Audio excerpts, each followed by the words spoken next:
Am I live? Am I live? All right. What is up, guys? Andrew here, and happy President's Day. It's a holiday today. Oh no, oh no. Decline. Okay, that's a great start to the stream. Yeah, I keep getting calls from Mr. Scam Likely, so word of warning to you guys. Don't answer. It's a bot. It's AI. It's terrible. Um, what was I saying? Oh yeah, so it's President's Day. Welcome to Comicbooker. This is my new live streaming setup. I got a. If you guys were part of the last live stream, I spoke a lot about how I was gonna buy a new computer to replace my aging 7-year-old PC, which is still here because I haven't evacuated all the files, and I am kind of uh, still struggling to say goodbye. It's gonna be a little hard. But I'm now on a MacBook, which makes it a lot easier to connect the iPad. So we have some nice.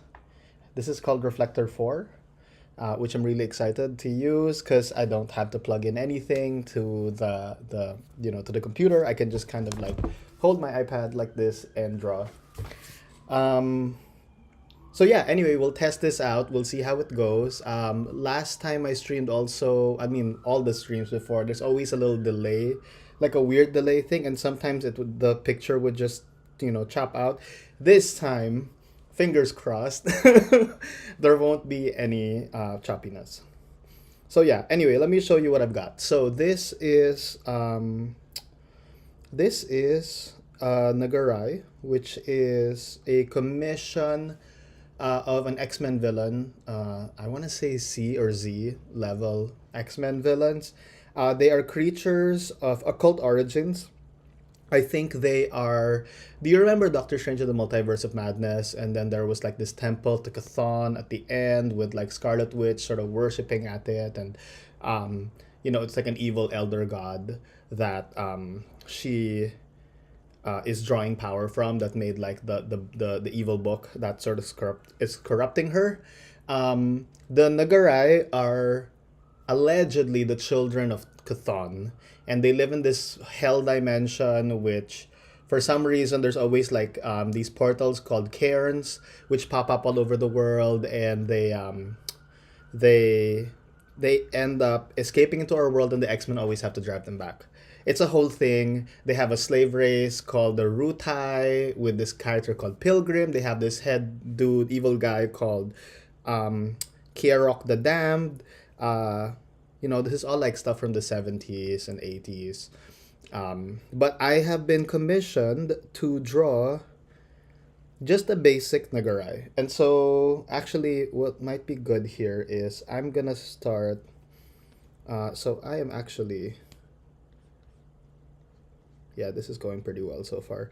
I am going to draw up some reference so you guys can see what I'm looking at. And I was looking at the comic, but since I'm on the iPad, so you guys can see, I picked up some images from the internet, and I'm just gonna throw them in. 2, 3, 4, 5. Done. And there's been a lot of. Ooh, why is it black and white? I don't care. It's fine. Black and white works for me. Um, so this is gonna be my reference, and I'm pulling strictly from the famous X-Men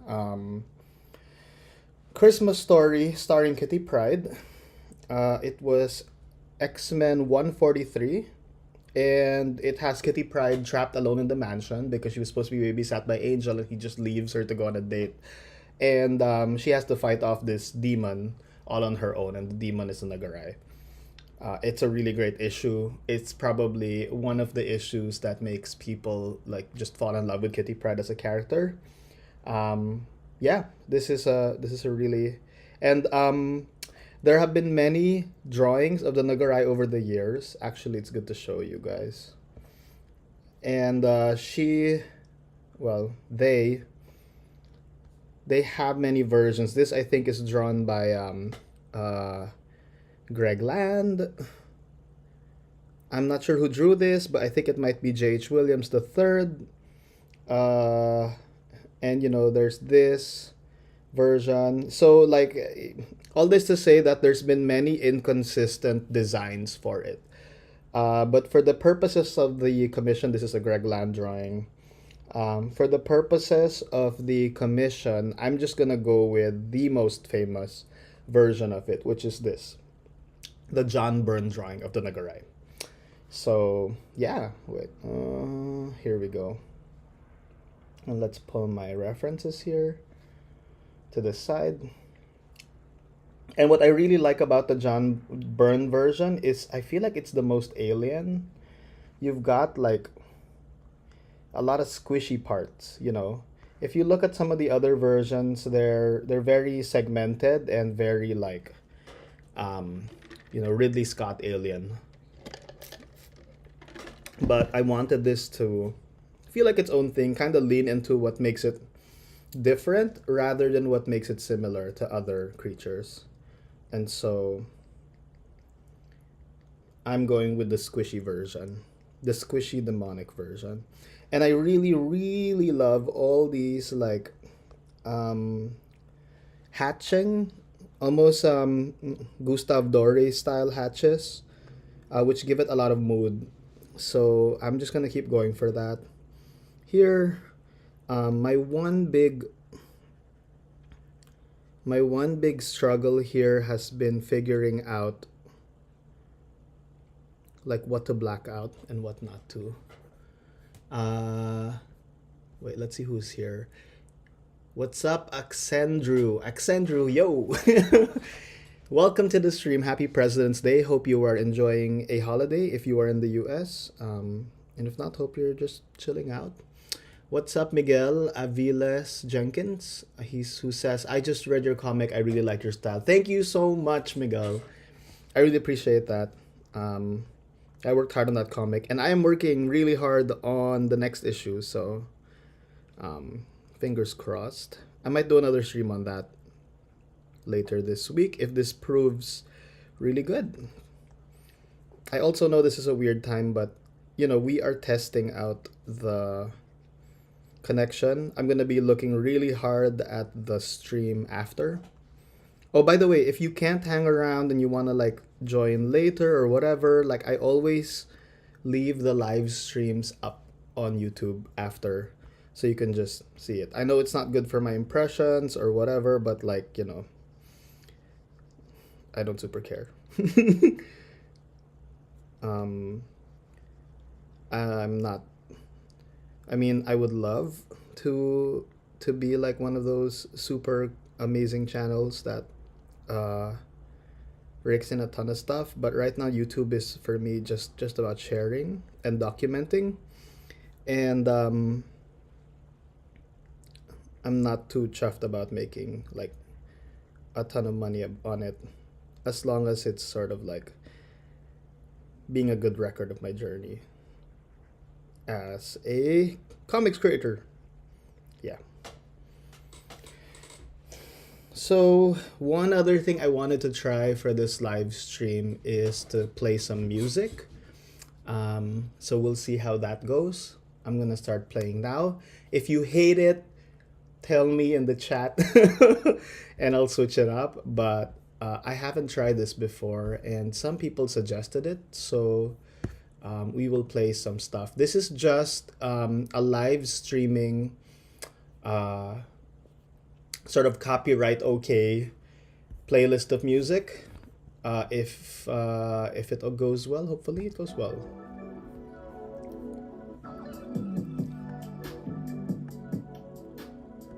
And hopefully that's pleasant and not too loud.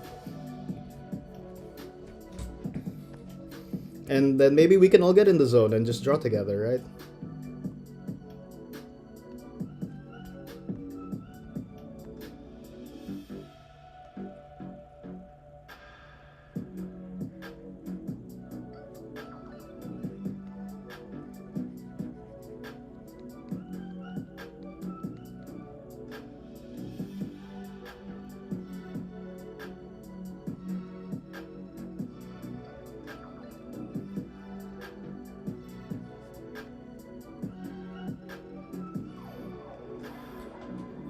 I'm trying to figure out the anatomy here. It's non-human, but it's still sort of got some humanoid traits. So I want to like make sure the bicep enters the forearm in a way that feels really believable. So I'm gonna have some of that.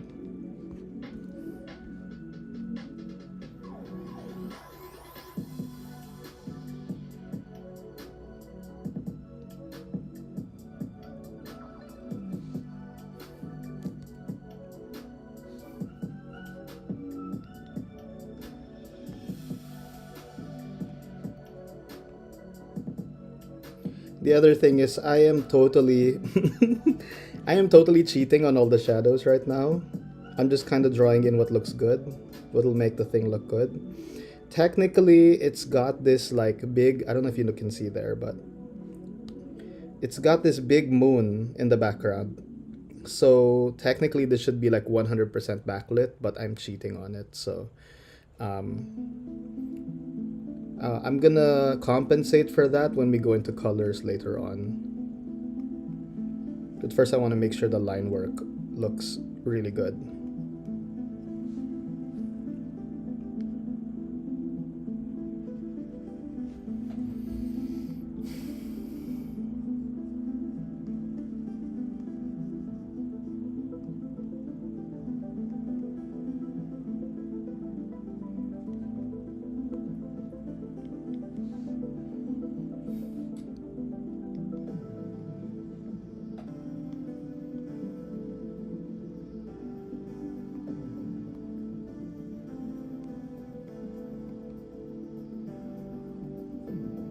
What I will keep though, I don't know if this is in the original. Oh yeah, the tail is a little segmented.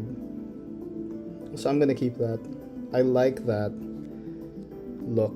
Makes it feel very, very strange. And before I do any shadows, I'm gonna make sure the segments are sort of filled in properly first.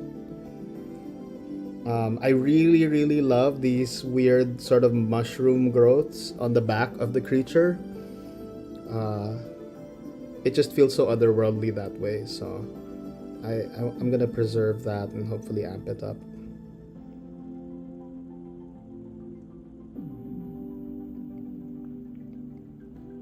And this line could be thicker because it's in the front. Let's do that.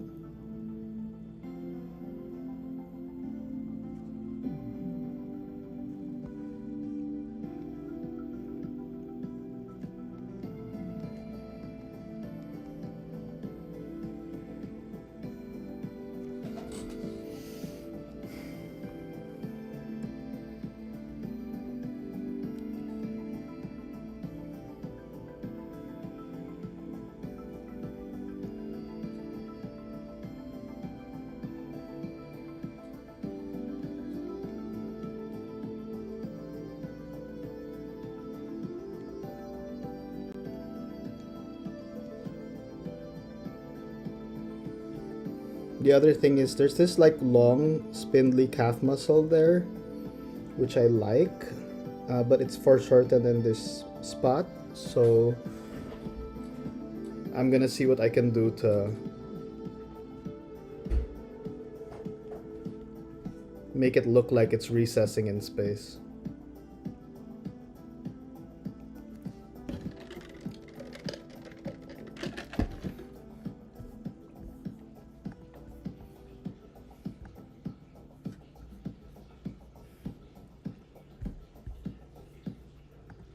Uh-oh. Okay.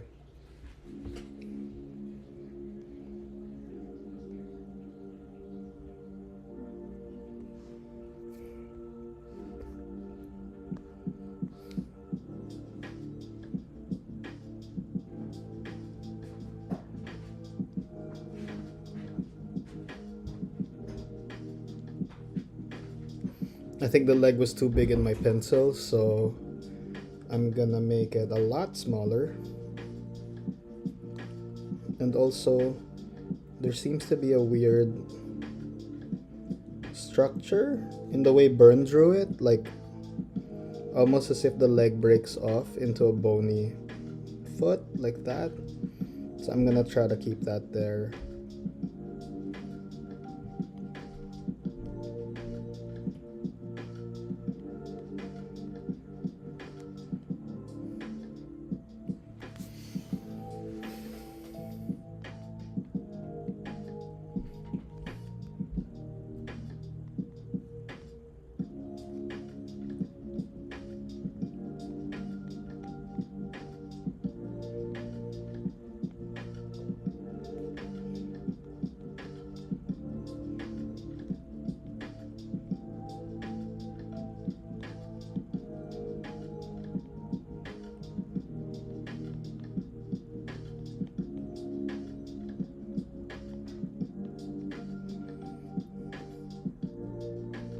What I do want to edit though is I want one of the toes to sort of feel like a velociraptor. So I'm gonna make the claw kind of go up there to make it feel a little more bird-like. I like how vicious that feels. It's also, it's not clear right now, but it's also on snow, so I gotta make sure this feels a bit soft.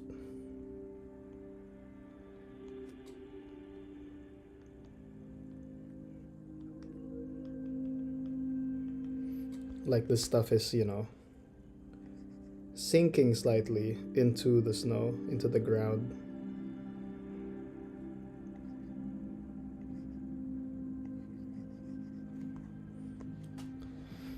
Okay, it's looking good. Next up, we make sure the claw also follows the same rules of anatomy.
John Byrne was John Byrne's an amazing artist, by the way.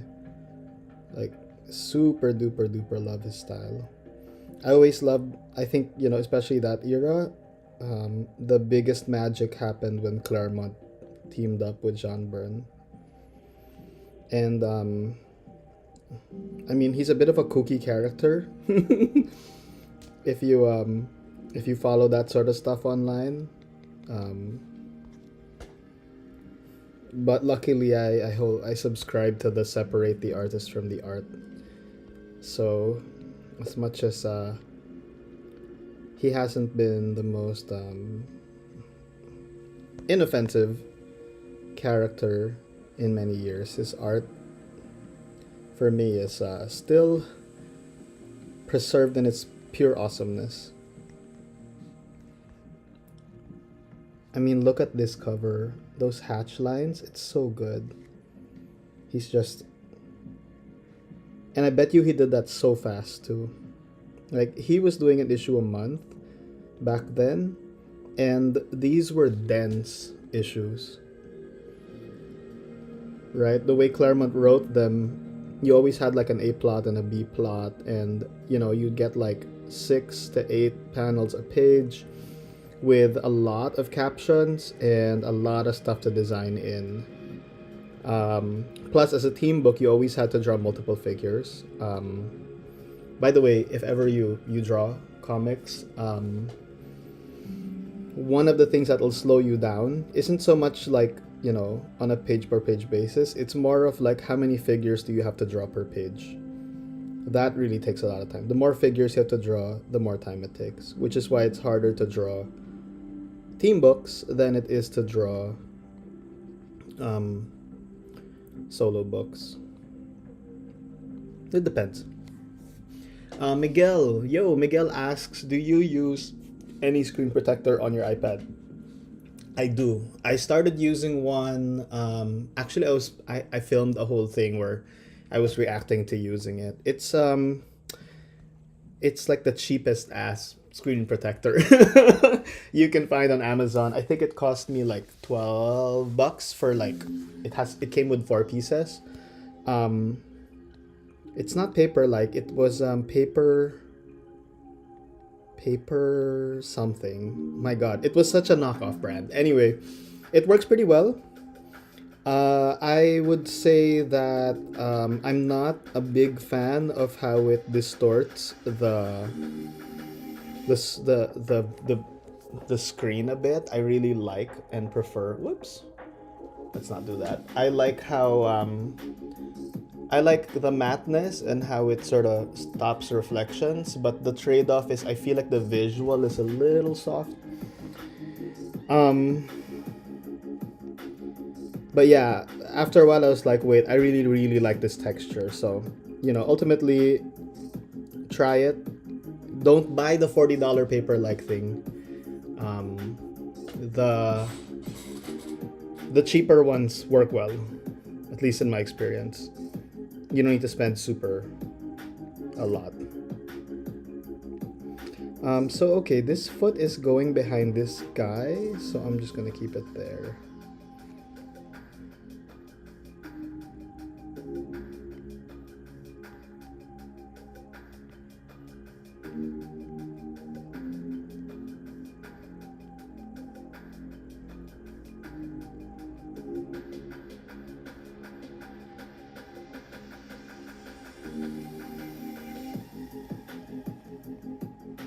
Okay.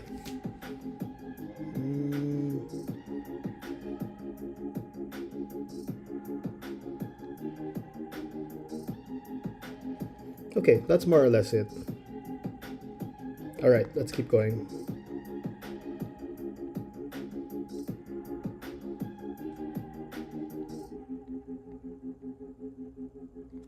And how did they do the background? Let's do that.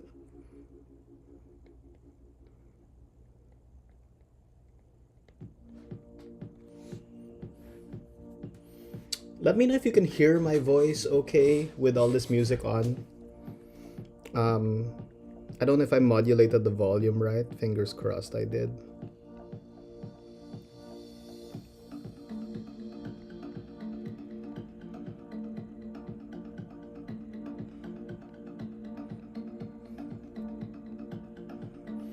Do you have an iPad, Miguel, by the way? I'm curious, like, what model you're using. If you have the big one, like the 12.9 or like an 11-inch.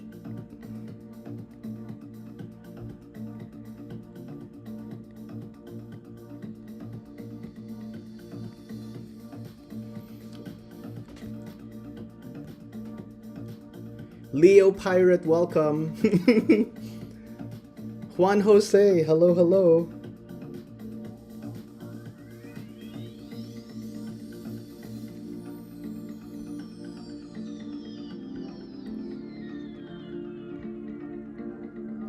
Fingers crossed. Like, I hope the stream goes super well because I spent like I spent so much money on this computer. just to get it to work. Just to get like some setup that would work. And I bared that. I bore that the stresses of this old PC for like 2 years.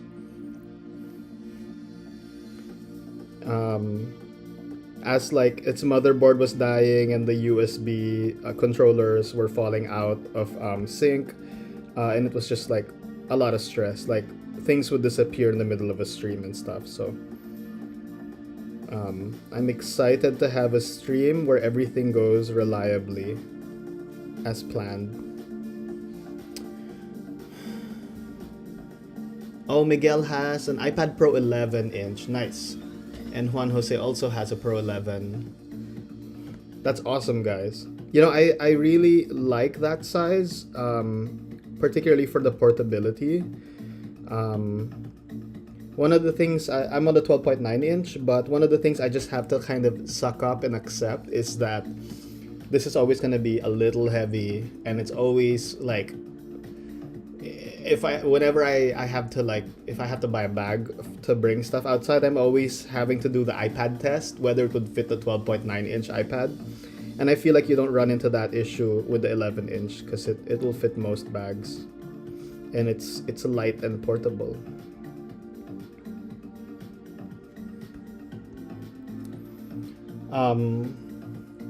But yeah, I think I mentioned this before. Like, if Apple made like a bigger one, I would totally buy a bigger one. I would buy the 16-inch and just lug it around and like draw with it on the bus. I don't care. It's such a good drawing experience, you know. I wish we had something on a scale that would match like the Cintiq 24s or 22s. But this is pretty good, as is.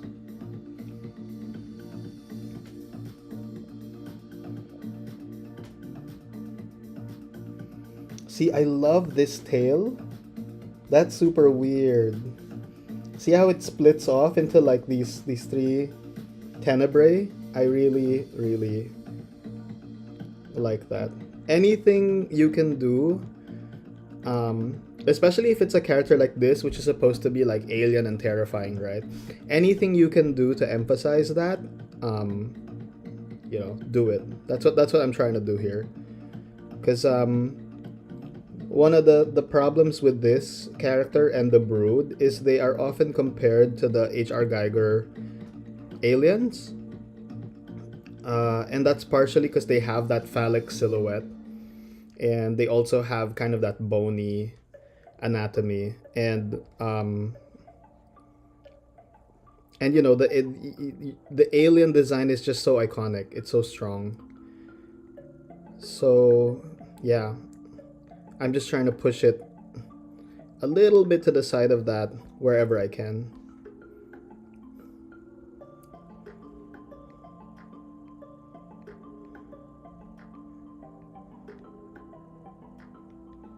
And these mushroom things will do the trick, I think.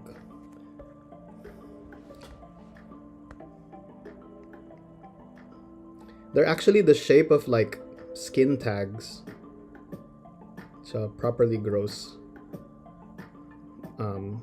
But natural body phenomenon.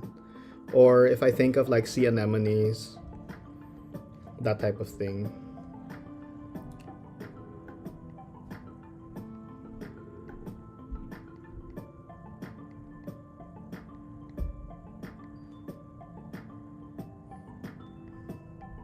One of the nice things about this, and honestly, like most comic book characters, is there's room for interpretation.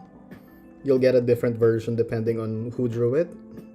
And so when you draw it yourself, you can just sort of like see what you can do to stretch and pull things. Make it new, make it feel different, refresh it, while still retaining the elements that make it iconic, you know, that stay true to the original. So it's always that nice tension, right?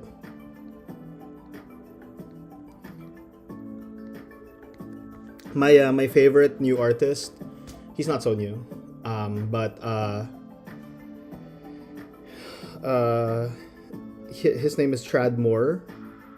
I don't know if I've spoken about it. I should do a video about it. But Trad Moore is currently doing Doctor Strange Fall Sunrise, and he is like the poster boy for like doing a familiar character, but like infusing it with new shapes, new visual language, to make it feel new. And it's just like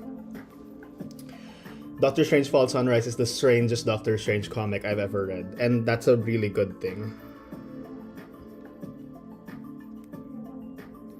It would have been nice though if it had released last year when the movie was out, just to time it right, but you know. I think this is gonna be one for the ages. I think the last issue is this week. I'm so excited. I feel like every time I pick up one of those issues, I like open it up and just drink it with my eyes, you know? It's like, oh yes. Beautiful shapes, beautiful colors. I also don't know the colorist. I think it's colored by Heather Moore. I don't know if there's a relation there or if they've it's just a coincidence, like, you know.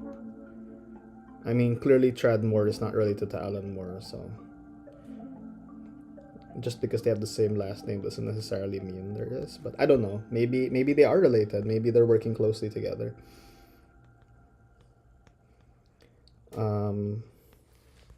Let's look at the chat. Miguel says, I used to draw a lot as a kid, but recently I got into it again. I'm drawing a lot on my iPad. That's great. That's awesome. Drawing on the iPad is so fun. Leo Pirate says, the drawing experience on the iPad with Procreate is the closest I've felt to traditional. Actually, don't mind how heavy it is. Agree. Super agree. Miguel says, I saw some magnetic screen protector. I was considering it since you can remove it anytime, but I'm not sure if they're any good. Miguel, I have heard that they are not good. I don't recommend getting those. I mean, check out reviews online, but I hear that they're heavy, they align weirdly, and that they're thicker than you expect. Like they don't quite just stay on the way you want it to. So, word of warning.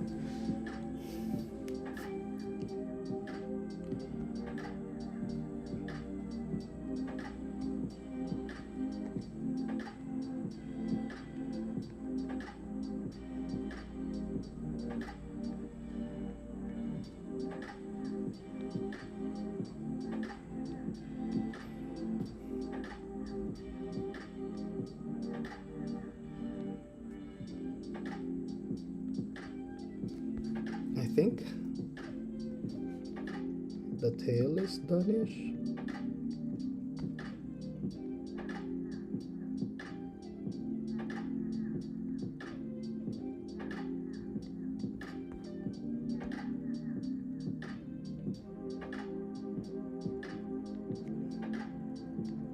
Nice. Okay. That's feeling good. That's feeling good. Yeah, the whole creature is more or less here. I'm just not sure I like the shape this is making, so I'm gonna trim it a little bit.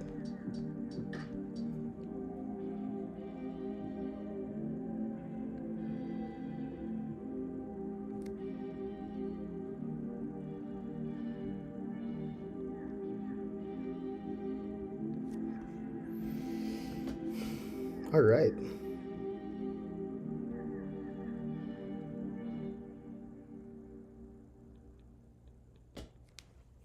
Juan says, I believe those $10 mate screen protectors are pretty good. I got 2 from Amazon. They feel perfect. Good texture like paper without spending $40. Total agree. That's what I'm using right now. It's not bad. I don't know if paper like is like worth. Is it so much better that it's like $30 more? Actually, no, I should check. My friend Ian has paper like on his iPad. And we usually see each other on Sundays, so I'm gonna go compare next week when we hang out again.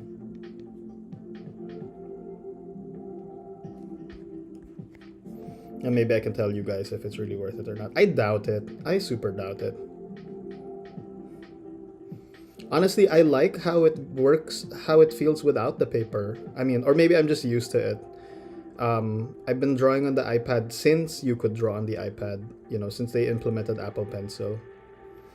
I when when they first released it, the 9.5-inch iPad Pro, I would go to the Apple Store. This is like for 3 months. I would go to the Apple Store like 2 or 3 times a week, and I would just play with it because I couldn't afford it. So, but I wanted to draw on it and just feel it out. And I was like, I'm gonna plan to buy this eventually. It's gonna be one of the things I get. And it was fun too because like I was learning Procreate, which is like the base model Procreate that they had there. And I would draw a crowd. There'd be like Apple Store employees like watching me draw and stuff like that, and we'd be talking it up and all that stuff. Anyway, it was great. Eventually, my brother noticed this, and he got me the 9.5 Pro for Christmas. It was like, I was so happy. I was unbelievably happy, and I ended up using it every day. Like I would, I have like 2 bus trips usually built into my day, and that's where I draw a lot. They're anywhere from like 20 minutes to 45-minute bus rides, so it's a good time. I got used to just drawing on the bus all the time. And then now that I upgraded from the 9.5 to the 10-inch, 10.9-inch iPad Pro, and then eventually I went for the big one, the 12.9, and it's amazing. Miguel, by the way, your streaming is working smoothly today. Thanks, Miguel. I'm glad. Fingers crossed that this is going to be the norm from now on, now that I have the new hardware. I want to stream more, honestly. And because this is on a laptop, even if I'm like staying over, sometimes I dog sit, and when I dog sit, sometimes it's like for sometimes a week to several weeks, without my setup, because it's hard to lug a PC around. I'll be able to stream from another place. And sorry, keep up on the YouTubes.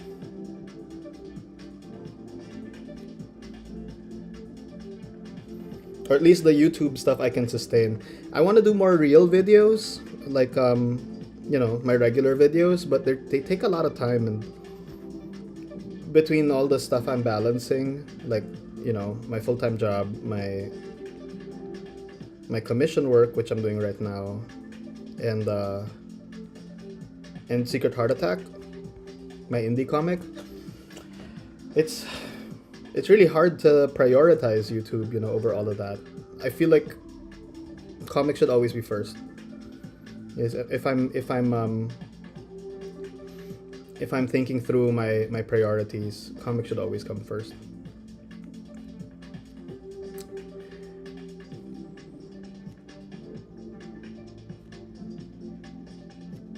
This poor person.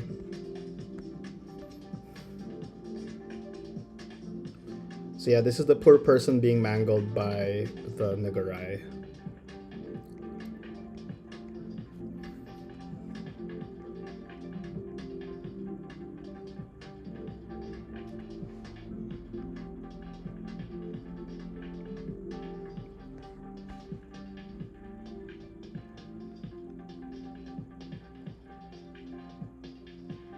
I keep thinking, what kind of shoe are they wearing?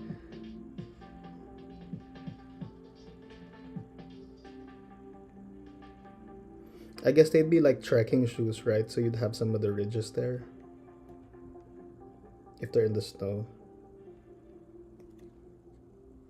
It doesn't matter too much, but it's such a small detail up here.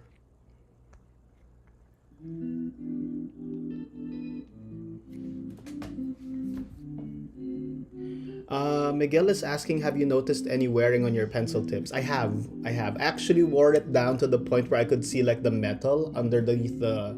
I don't know if this is plastic. This is probably plastic. But they sell replacement tips, which you can order online or just buy at the Apple Store for like $20 for 4 tips. And they don't wear out all that quickly. So, I just have in my bag. I have like 3 extra tips right now.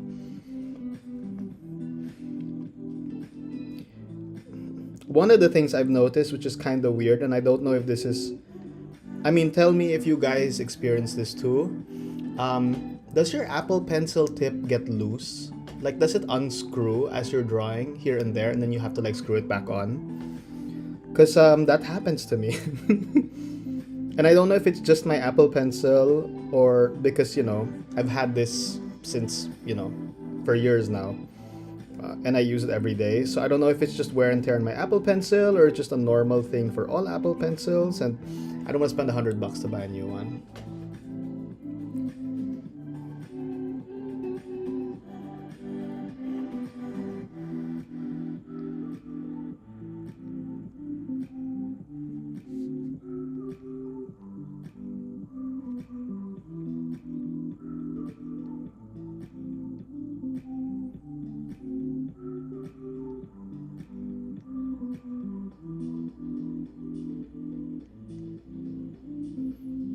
Okay, looks like I'm not alone. A bunch of people also get loose Apple Pencil tips. Okay, so that's good to know. I still think it's one of the best pen experiences out there, but that's one of the annoying small things that happen to me when I'm drawing.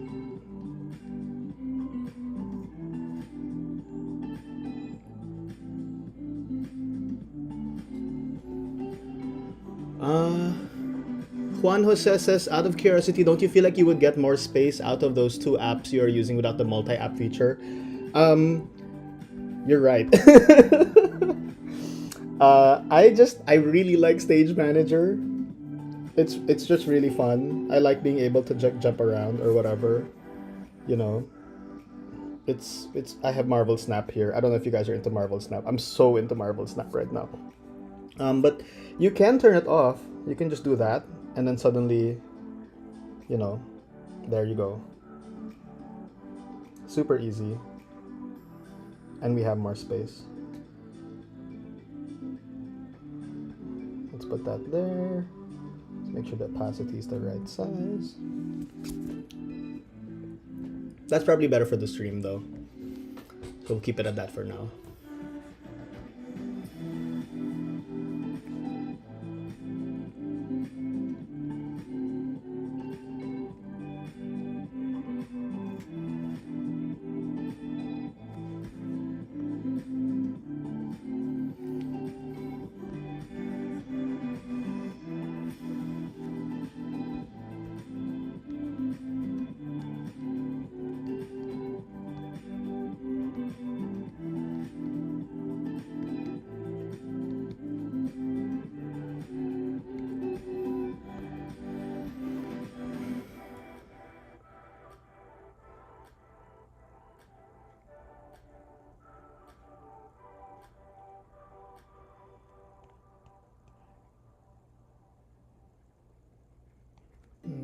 I'll get this hood there.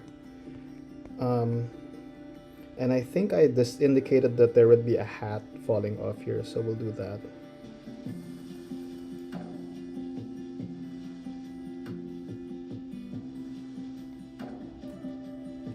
Maybe I'll so I have a hat that is an X-Men hat. Well, maybe I'll make it an X-Men hat. Just like a little thing.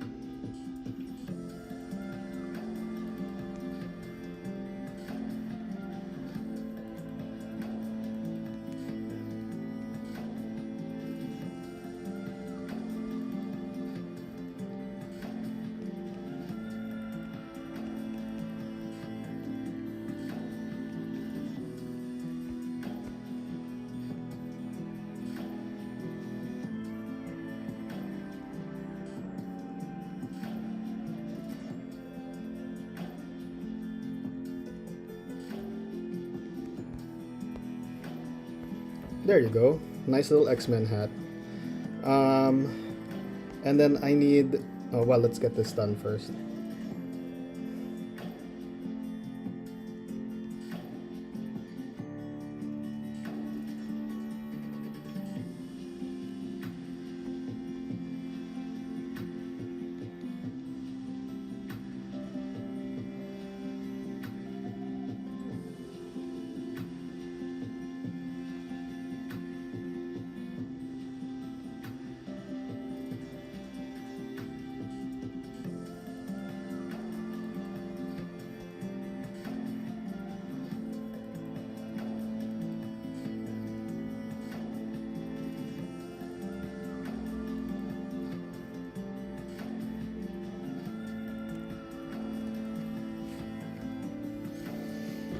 Juan says, my two friends swear on Marvel Snap. They're always playing it. Oh my god, I'm always playing it too.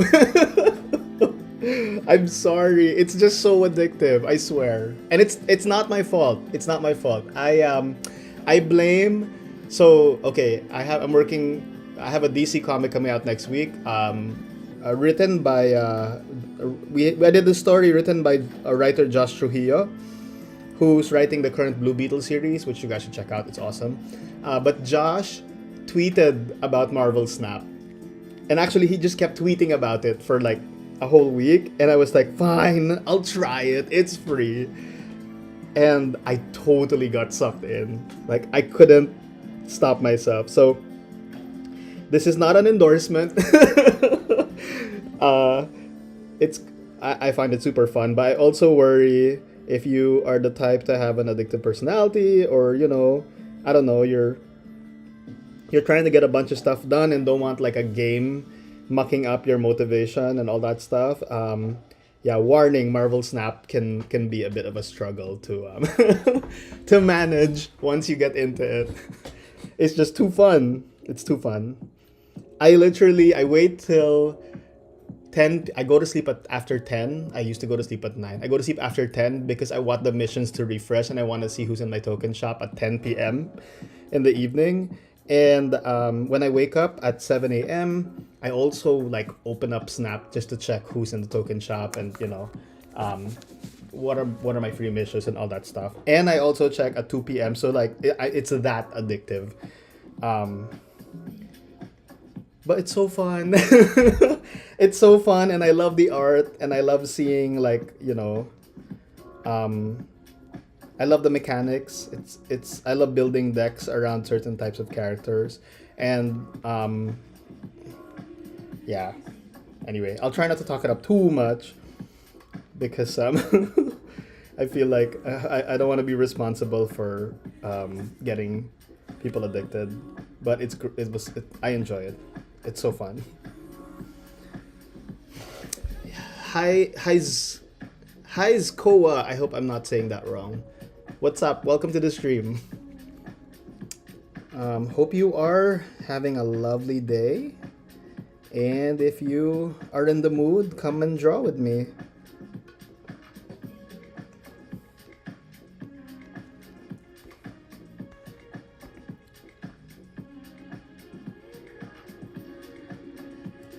Break out your tools, your pencils, papers, and draw along.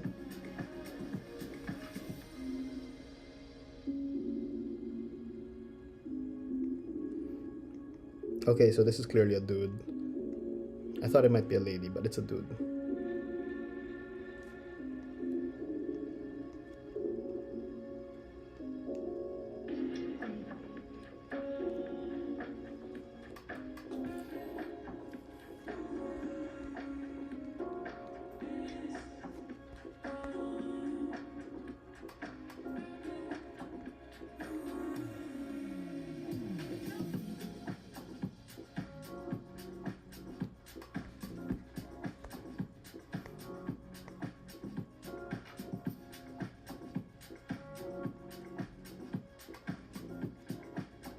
Yeah, that arm's a little too far out, so I'm just gonna change it from what I penciled in and draw it that way instead.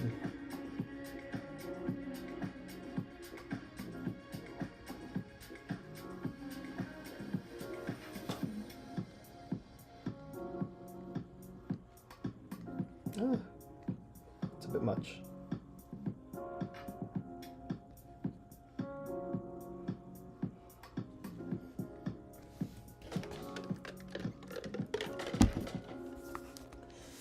Heizkoa says, I used to play it for hours. It's so addictive. I forced myself to take a break from it because it was getting too intense.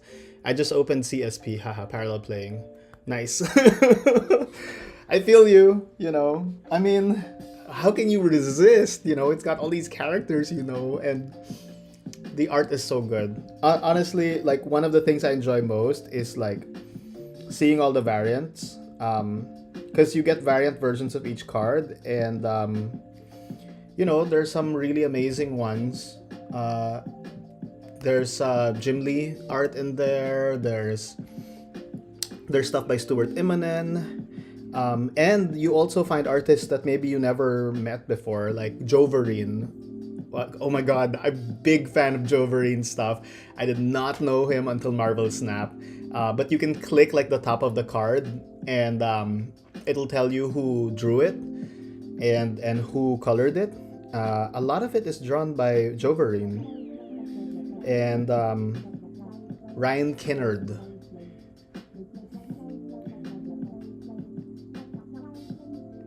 And it's just cool because, like, Joverine really good at drawing like big, muscly, bulky dudes. He has his Joe Madureira vibe going really strong. And it's just a lot of fun. It's just a lot of fun. Too much fun.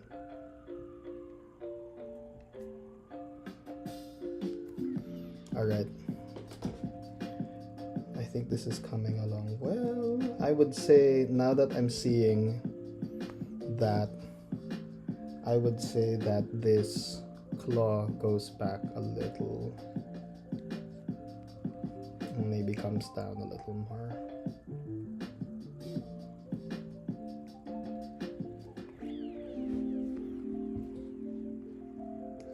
And then I would like mess with this a little bit. So I feel like it's tearing, like the jacket is tearing or something, and the down is falling out, so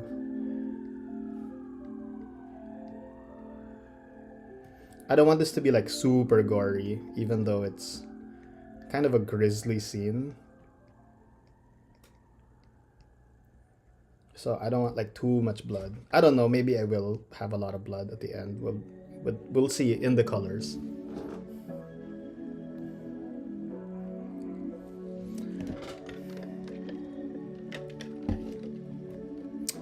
Juan Jose says, James Gunn asked on Twitter, trousers or no trousers for Batman and Superman for the new DC movies? Thoughts? I'm partial to trousers. I like seeing like the underwear on the outside. I like that it's I think that's one of the sort of like, that's part of the iconic design language of superheroes, wherein they're pulling from the 60s circus strongman outfit.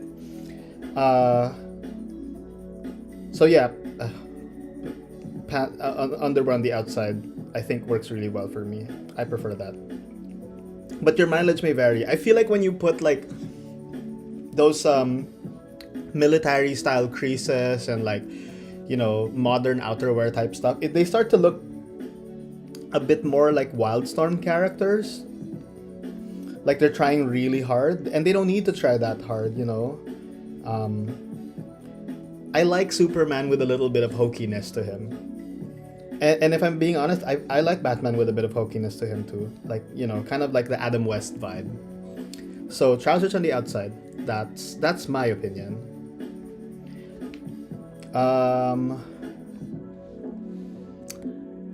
Bopo, please tell me how you do stream from iPad and after that app on PC you used to make 2 video and background. So, I am using... Oh, actually, I can make this a little bigger. Let's do that. A little bigger, a little bigger. There we go. Let's move this here. So, for streaming software, I'm using OBS right now, which is what I used when I was on the PC. Now I'm on a Mac. And for For the Mac app, I am using Reflector, which is $20, but super worth it. Super worth it because it does stuff like this. Oh, weird. Now I can't mess with it. Let's see if I can mess with it. There we go. All right. I'm not gonna be too OCD about this. I feel an OCD moment coming on. I'm just gonna leave it and keep drawing. Okay. I hope that answers your question, Bopo. It's Reflector, which is making this cool sort of iPad-ish screen, and then OBS to put it all together. OBS actually connects to YouTube directly, which is really good. I'm not 100% sure on all the settings yet because this is my first stream on the new computer, so it's all a work in progress. It's all still being tested, but I am enjoying it so far. I mean, Miguel mentioned this is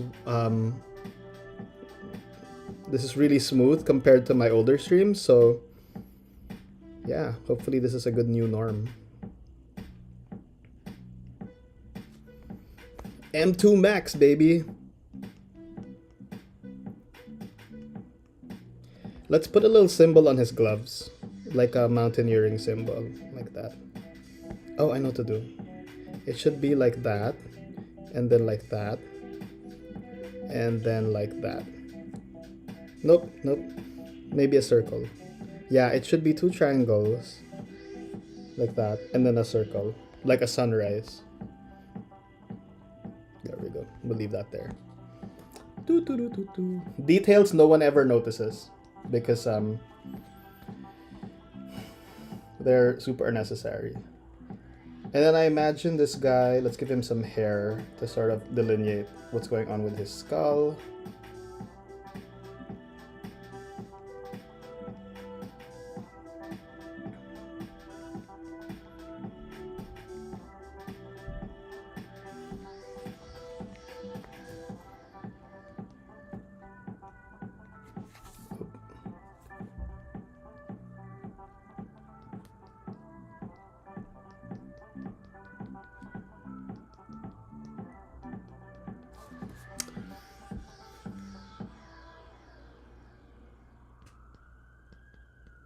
You're welcome, Bopo.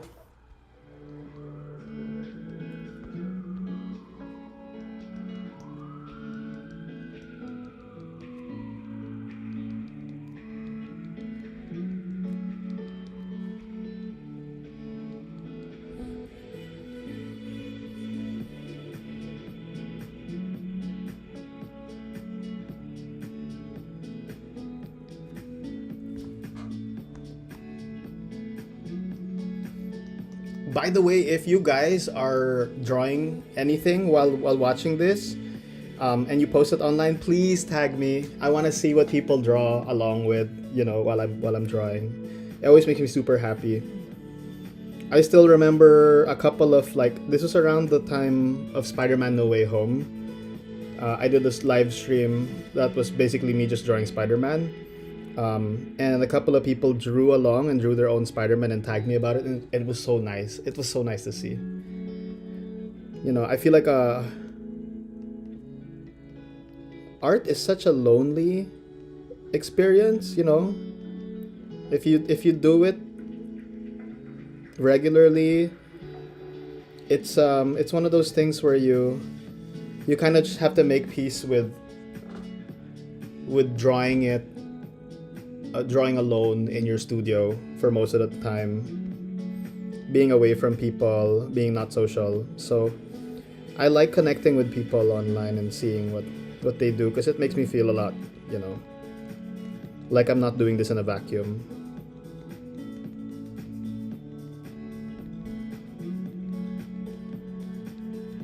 I might be over rendering this dude's head, but I should probably get back to the nagarai.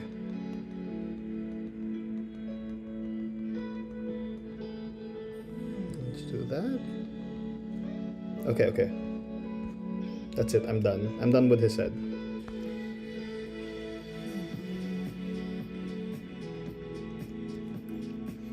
All right, now let's go get back to. It might be time to draw that person on the ground. We'll do that.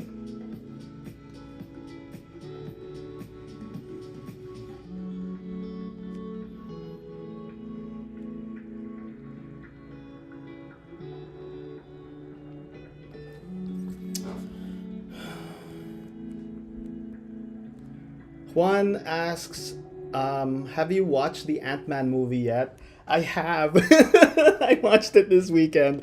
I loved it. I enjoyed it. I have a lot to say about it, but I don't want to say it here because of spoilers. Non-spoilery, it was fun. My comment, my review, my non-spoiler review is it was super fun. A lot to dig into. Jonathan Majors is a really good actor. He did really well in that movie. It was nice to see more of Michelle Pfeiffer. I have a bunch of nitpicks, like things I wish would have happened or things that I wish the movie did, but I can't really get into it without spoiling things, so I won't.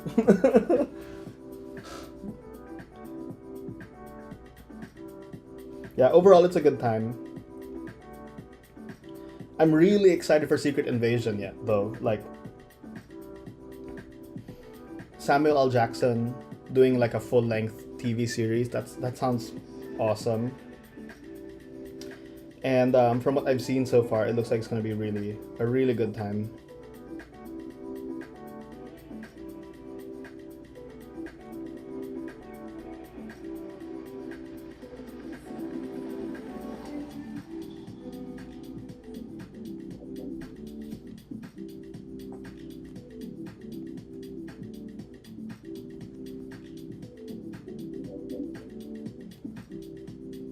I don't want to show her face.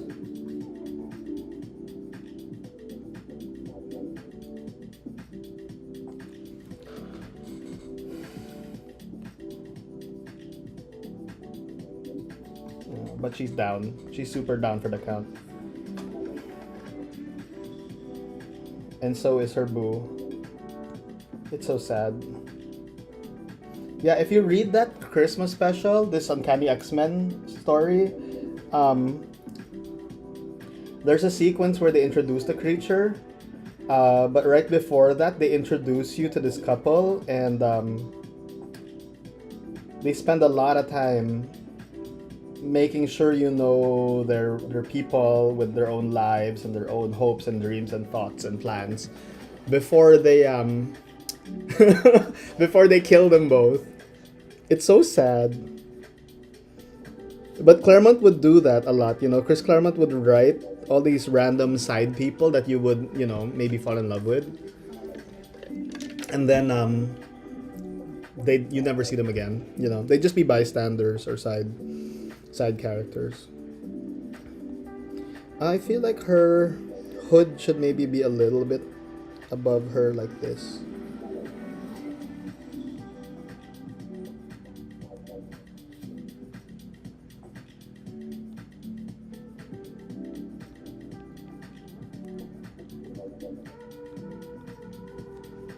Alright.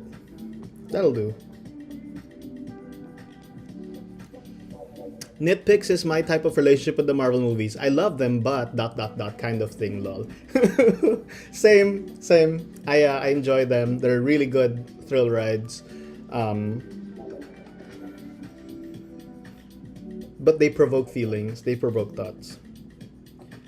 And it's hard for me too because, like, you know, I read a ton of comics. Like, so I'm comparing it to the source material here and there.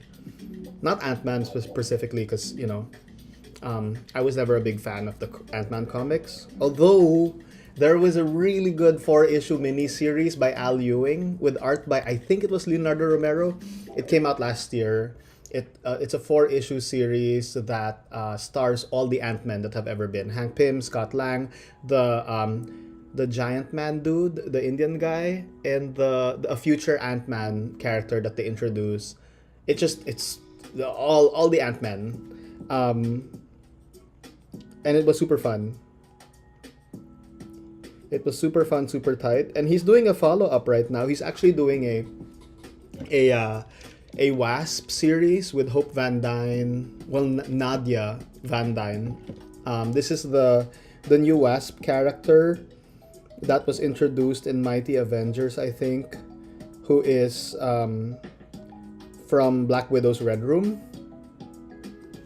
She's cool. She's like a super genius character, and it also has Janet Van Dyne, the original Wasp. And it's a good time, but I wasn't really comparing the movie to those things because the movie is so different. I always feel like the Marvel movies and comics in general always have some kind of like root genre that it's pulling from, at least one. And for the Ant-Man movies, I feel like it's those 60s weird science serials, you know, Attack of the 60-foot woman, that type of thing.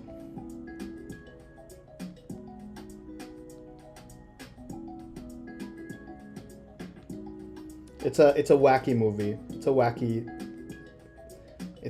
series.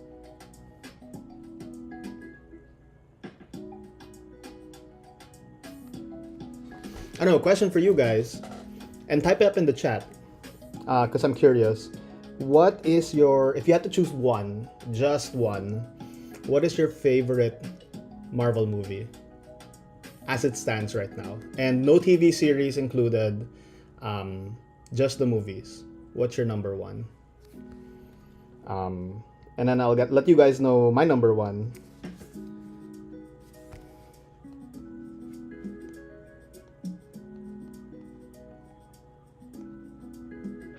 After I draw this hand.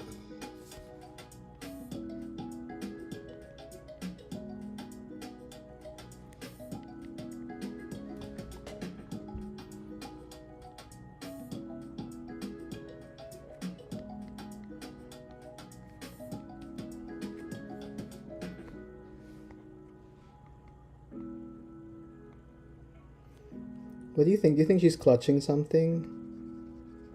Maybe she's clutching her phone, like she's gonna call someone, but it's too late. I'm gonna make her clutch her phone.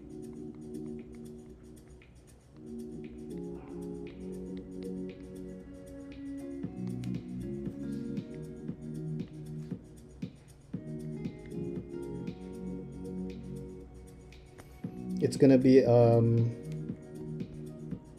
what do you think?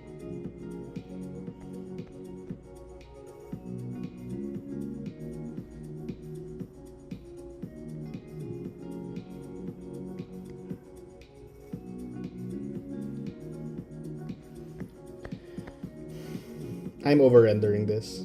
I already know it. But, you know, whatever.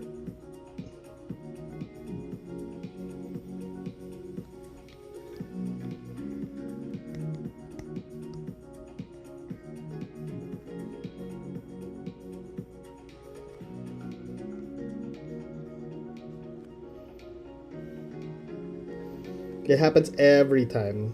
Like, I just obsess over a tiny detail that won't super matter to the overall thing. It's too small. But it's there. It's her phone. I think it's an iPhone. Like a 12 Pro Max.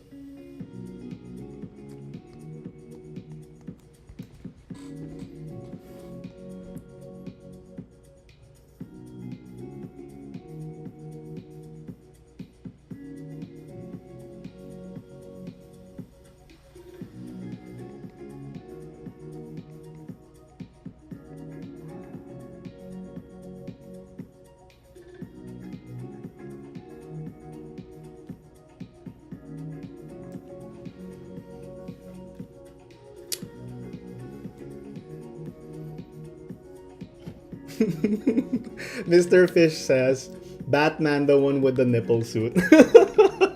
That's Batman Forever. That was a Joel Schumacher film. Honestly, I hated that when it came out, but over the years, I have reassessed it, and I realized that it was trying to evoke a little bit of the hokey Adam West Batman stuff, and I love it now. I think it's I get it now. you know. Uh, Juan Jose says Thor: Love and Thunder and the God Bomb storyline is so inspired. Yeah, no, the God Bomb storyline was amazing. Jason Aaron's Thor saga, ah, such good comics. I read along as it happened, so I read that first 12 issues with Esad Ribic's God Bomb story arc. Esad Ribic, amazing artist. And then the whole Russell Dotterman era after with the Jane Foster Thor and the Unworthy Thor series that ran concurrently with that. Going to like Mike Del Mundo's Thor series, the plain old Thor, and then War of Realms. The whole thing was so good. It's just one of my favorite Thor series ever made. This is weird. I don't know why the screen keeps becoming weird. Like the aspect ratio changes. I don't know if this is an M1 thing.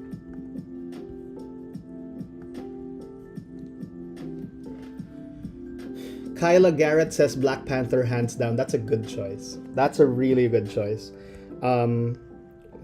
Talk about like pulling all the stops to make this amazing socio-political film that talks about really tricky things about race and privilege and global realpolitik. That's a good movie. Miguel says No Way Home, no doubt about it. No Way Home hits me in the feels every time, especially if you watch all the the Spider-Man movies, even the less than optimal Andrew Garfield movies.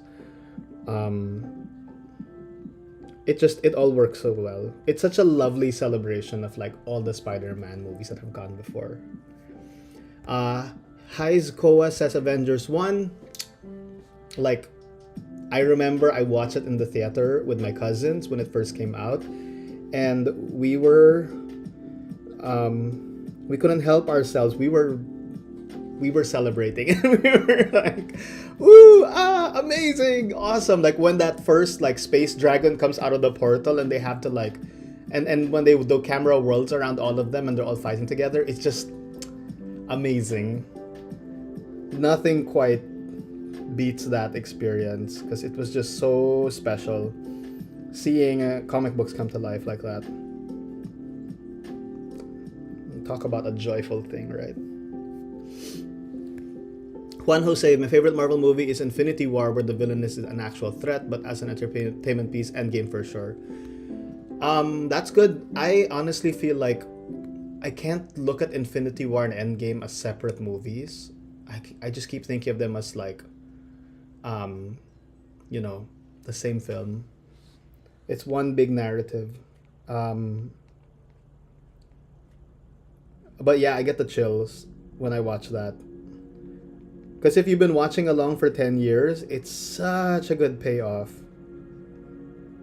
When you hear the Avengers Assemble said finally for the first time out loud, it's so good.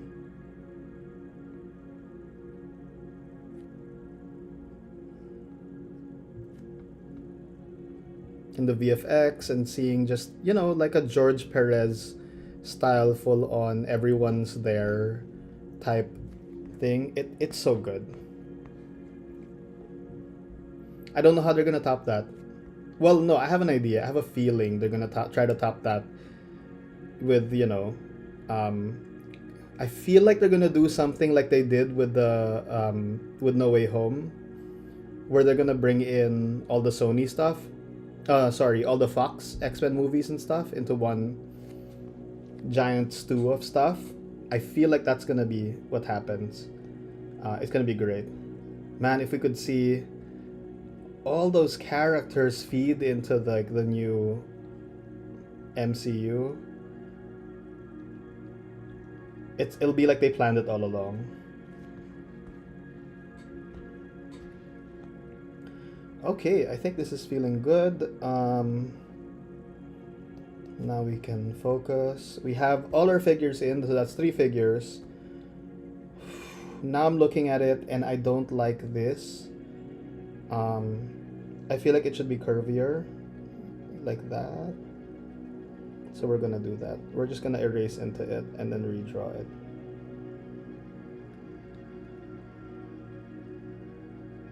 Yeah, I feel like the curve should just go out like that more. So we'll do that.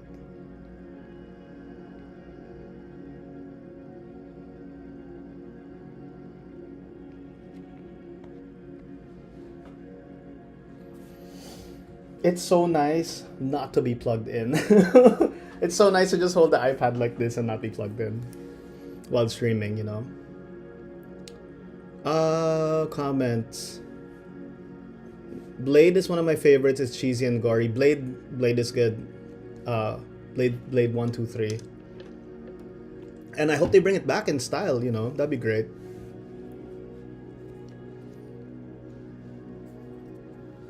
When Hulk caught the pilot ejecting from the jet, the whole theater went, "Wow!"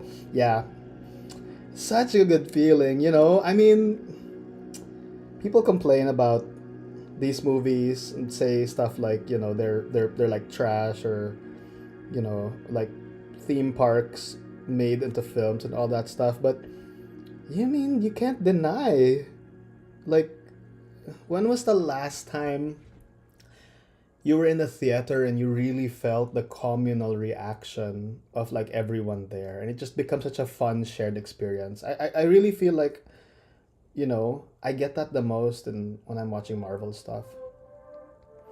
Like they know how to push everyone's buttons so that, you know, we just react at the same time. Man, when Infinity War happened and like people were getting snapped, like, and just seeing people cry in the theaters, you know, that really affected me. Seeing people freak out, like, oh my gosh, I can't believe this is happening, and we're all together and we're all experiencing it at the same time. Like, what a good time.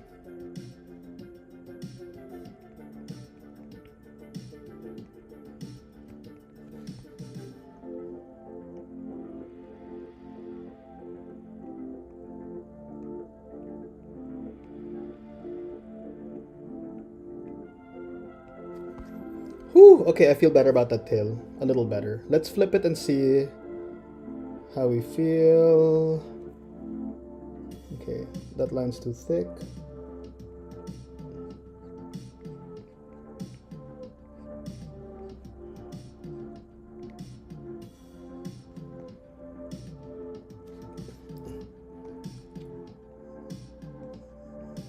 I'm sorry, I keep editing this, but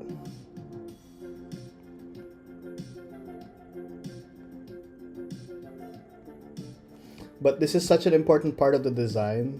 It's like, you know, it loops around. It's supposed to be a counterpoint to the moon shape in the background. So I just needed to like flow really well, this tail.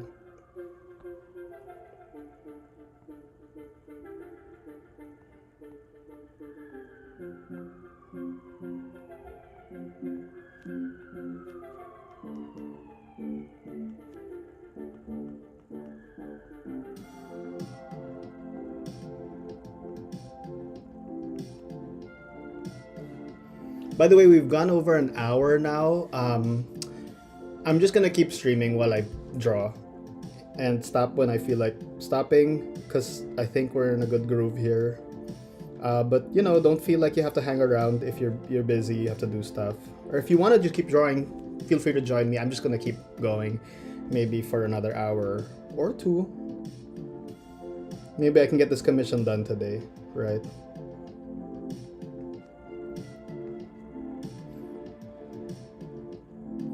My past streams always had a bit of an hour limit because my computer couldn't handle going over an hour. So now it's actually an option.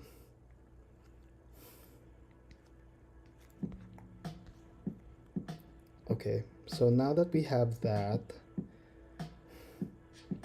I'm gonna start throwing in some thick shadows.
This definitely needs shadows up here. It's a little soft looking.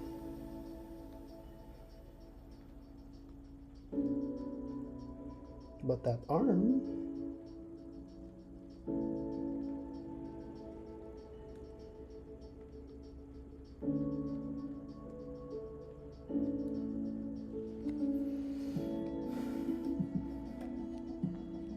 I mean, I'm also gonna I'm also gonna color this, so I'm gonna put some shadows and colors too, but it's a weird choice when you choose between doing it in inks and doing it in colors. But I feel like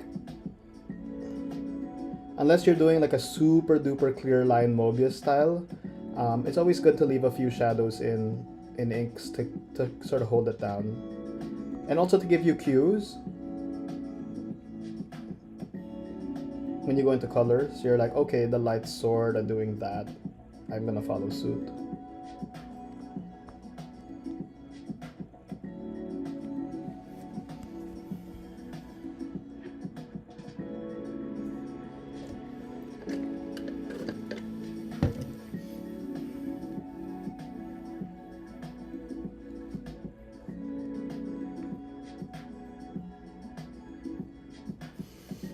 Mr. Fish asks, would you say creating a comic series is a solid way to introduce original characters and their world before jumping into creating an animated series from them?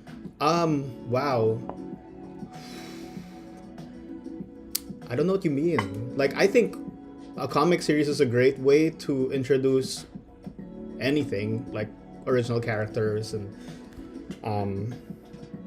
worlds, even an autobio type thing. I don't think it relates too much to an animated series. I mean, I don't work in animation, but I feel like it's a completely different process that's separate from the development of a comic. And maybe they take cues here and there from comics, but that's like a whole team working on it. You know what I mean? What I love about comics is you don't need like a whole army of people to get it off the ground. You can just kind of do it on your own. Although there's this Japanese artist, I forget their name. They did this beautiful animation, which they spent 3 years on. And it's a 3-minute animation, but it's gorgeous.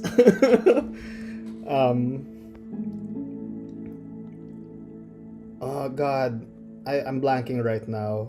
Like if I remember later, I'll actually I'm gonna throw a link down in the description of this video. After the live stream is done, I just gotta do some research, but that artist, amazing. It's one of those. I don't know if you guys follow Archipel. Archipel is this YouTube channel of like documentary style videos on Japanese comic book artists, mangaka, and animators, and one of them is this video about this Japanese artist who I think he works as an animator in his day job, and then as a personal project he worked on this 3-minute animation which is just beautiful and jaw-dropping. Anyway, I'll put a link in the description when the stream is over. Alright, this is looking good. It's feeling good. I'm into it. Let's flip it back.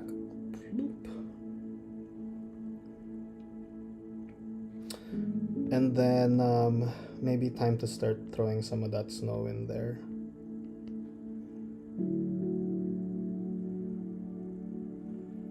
That gentle, freshly fallen snow.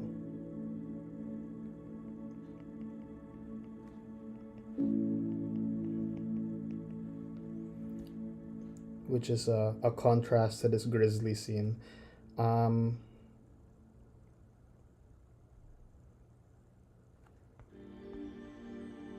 not sure where the Yeah, I'd planned it there. Okay, I'm not sure where this line is supposed to go. I'm just gonna make it up as I go. Boom, something like that.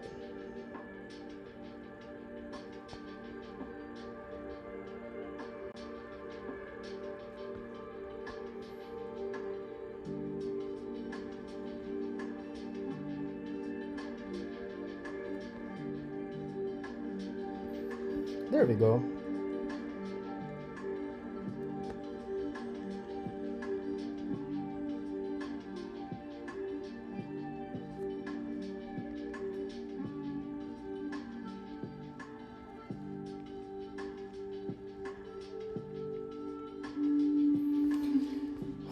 I love it.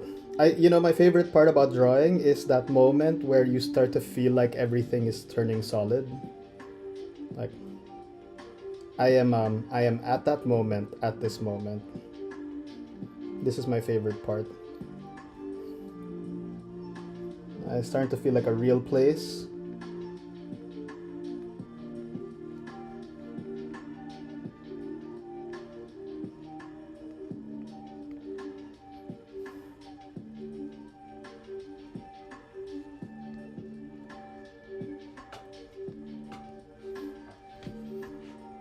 Oh, Juan Jose says Puparia. Yes, it's Shingo Tamagawa.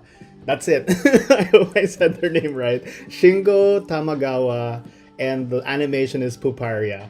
Guys, look at that. It's so beautiful. It's so beautiful. It's so beautiful, and it has like this pencil drawn 2D cell animation. Um, it's a feast for the eyes, and yeah, it's a good feeling. Just watch that. Super worth it. Like open up a second tab right now and look at it. It's gorgeous.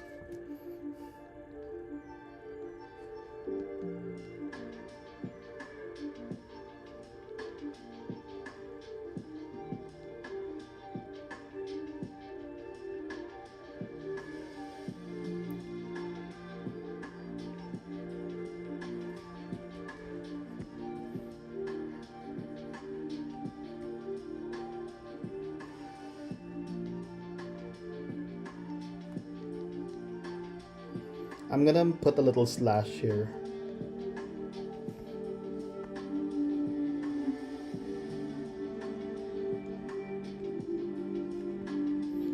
Where the creature clawed her. Which is why she's unconscious.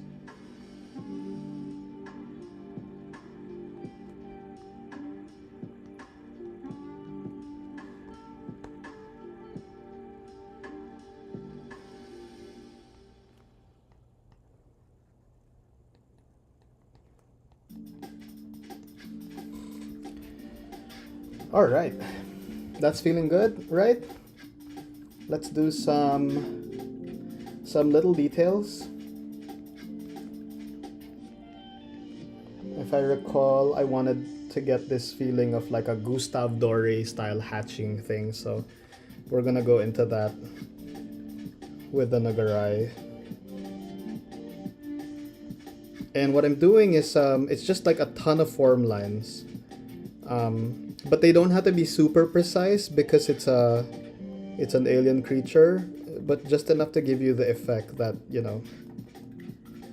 form lines are lines that go around the form to give you a sense of the I guess the overall volume of it.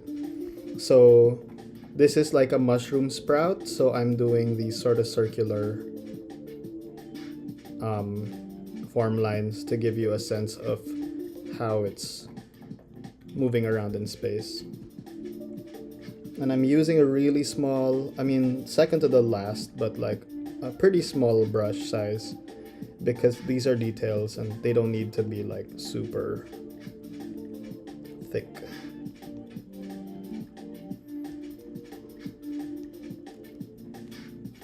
I also want to do form lines up here.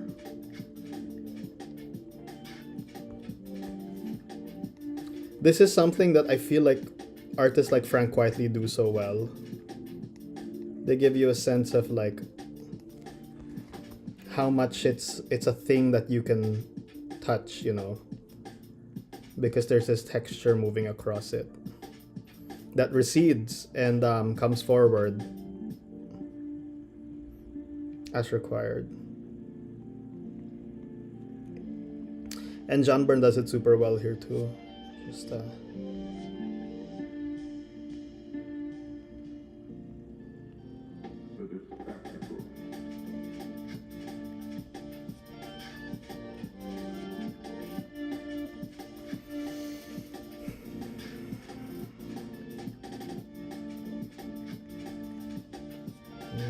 some over here, and this is sort of going away into the background, but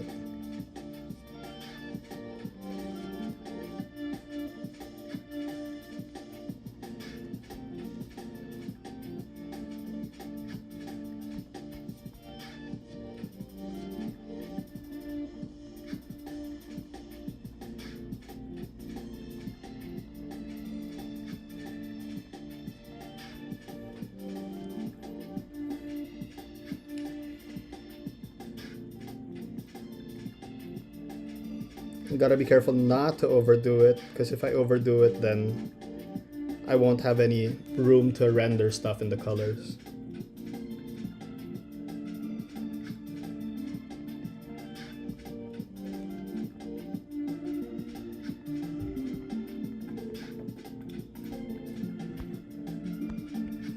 Yes. Okay.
Check on the stream health if we're good.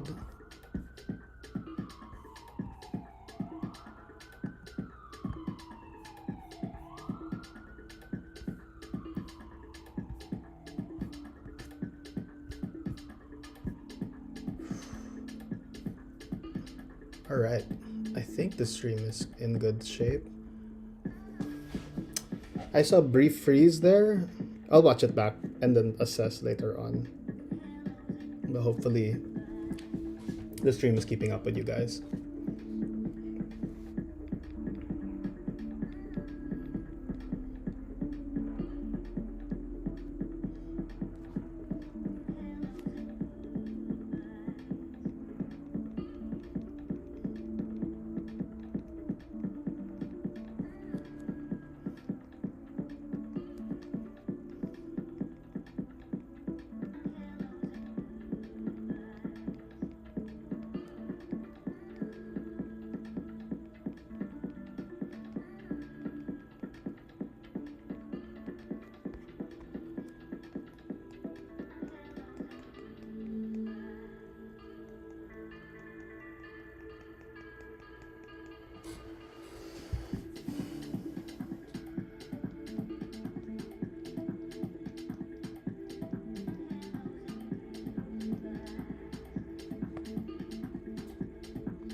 Kind of get the rib cage in here.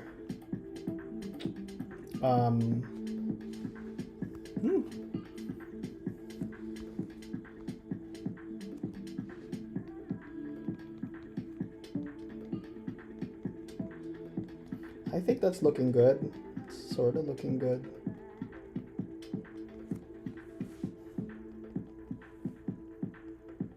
There's also there's also a point in every drawing where you start doubting whether you're doing it right. I'm at that point right now too. You're like, is it ugly? Is it okay? I'm not sure anymore. I have passed event or horizon for being able to objectively look at my artwork and assess it. I am now deep in the muck. And I just have to trust my instincts or whatever. Like,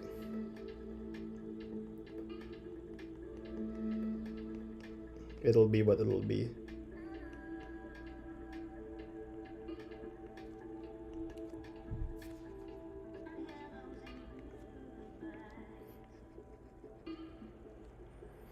I think this eye is gonna look super cool though when it's in color.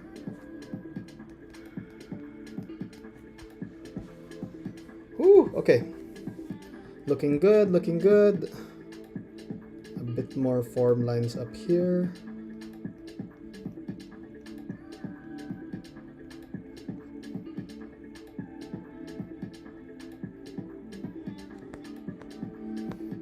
I'm gonna do this thing where I'm gonna cheat on some of that and not take it all the way because I want the mouth to be clear and visible. So some of the form lines, the shadows are just gonna stop short of the teeth there. So I can keep the teeth still happening.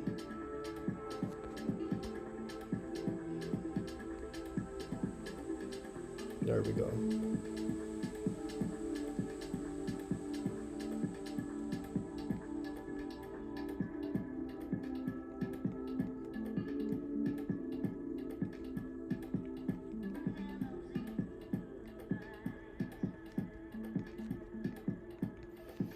And refine the drawing just a little bit.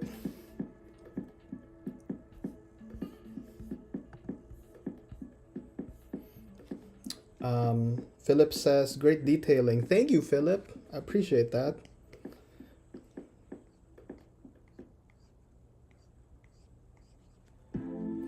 Yeah, you kind of just like fix it as you go.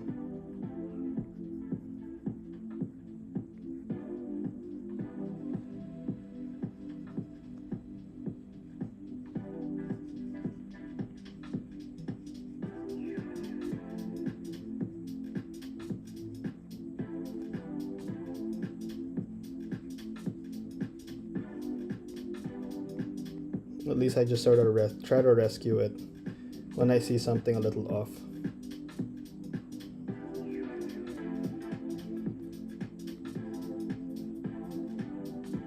Yeah, but to be honest, like most of the details I'm working on right now won't really be seen by the majority of people who look at it. They're like minute details. But I like leaving them in. I think ultimately they just add to the effect when you know, let me take out the pencil lines, that layer. That's what it looks like so far.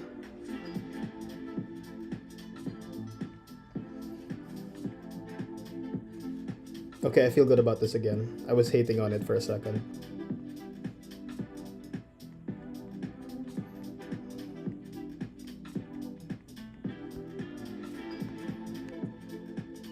I'm gonna do a bit of like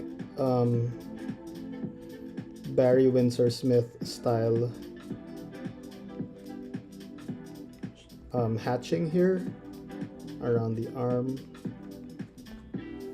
Mostly because I really want it to be in shadow, but I don't want to black it out because it's gonna take focus away from the nagarai's or ungarai's face. I don't even know how you pronounce it. I always said nagarai, but there's this cracker nut we love in the Philippines called nagaraya.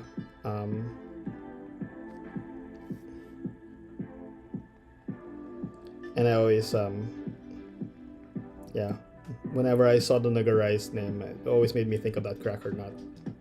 The nuts with a crunch.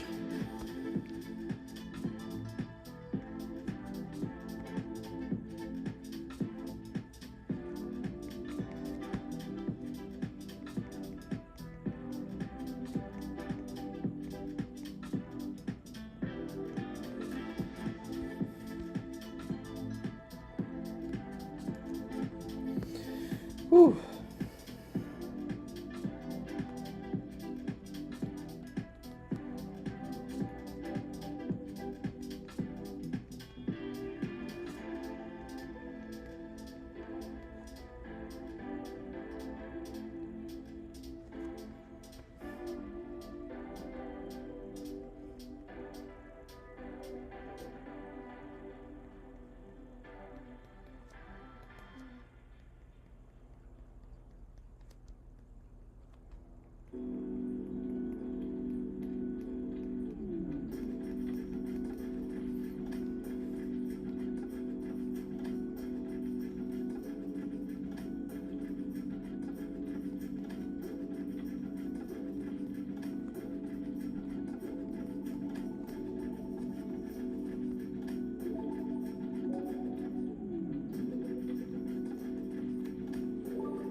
I may be overdoing it a bit. Where else should I put it? Okay, definitely there. So what I'm doing is, if you see me, like, I keep zooming in and out, it's because when you zoom out, you can start to see the hatch lines as like as a gray tone. And so I can go in and be like, okay, the hatch line should be here because that's where there's like a bit of shadow.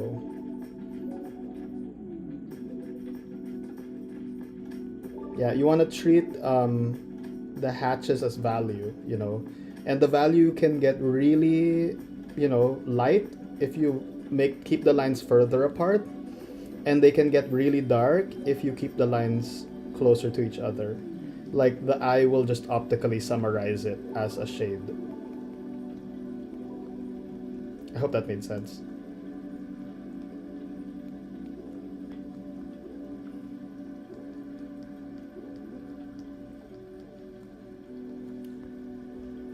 Which still leaves me some room for messing around with it in color, because, you know, this is meant to be colored, so some of the values will come in there. But I do feel like this is going to be a pretty dark a dark drawing.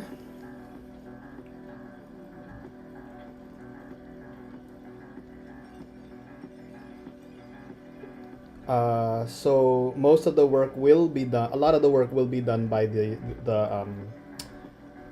line work. The inks will kind of carry most of the value range, since it's very dark. Yeah. Let's do. I'm making a very quick semicircle motion with my hand right now, with my wrist, and that's how I'm getting that line to move across that way.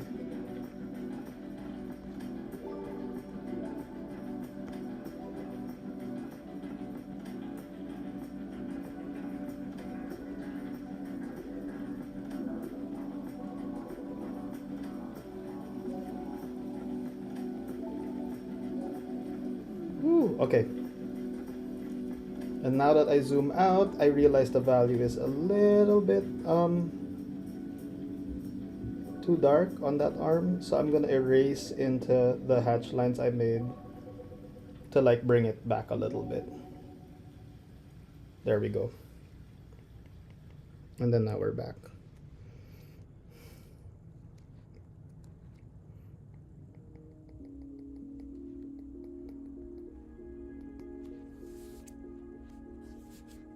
Ooh. Hot Sauce Kiddo, what's up? Welcome to the stream. I was wondering when you'd show up.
This needs thicker shadows for sure.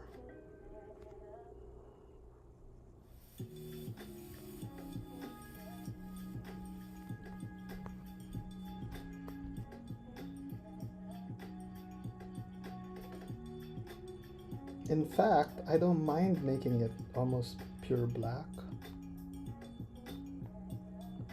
Yeah, that's fine. Since it's sort of in the background, kind of like this thumb here, well, claw thumb, we're just gonna keep it black. I think it's still readable, right? I think so.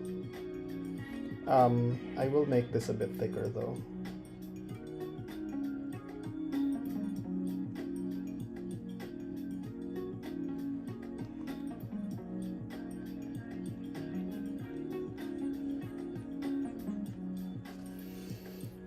Xenomorph vibes, exactly like the H.R. Geiger alien. It's hard to get away from that. It's such an iconic design.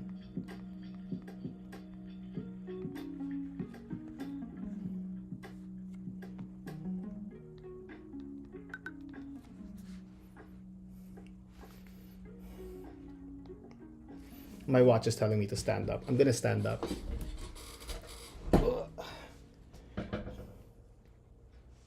Am I still visible if I stand up? Okay, I'm gonna stand up. I'm gonna stand up for a few because it's healthy.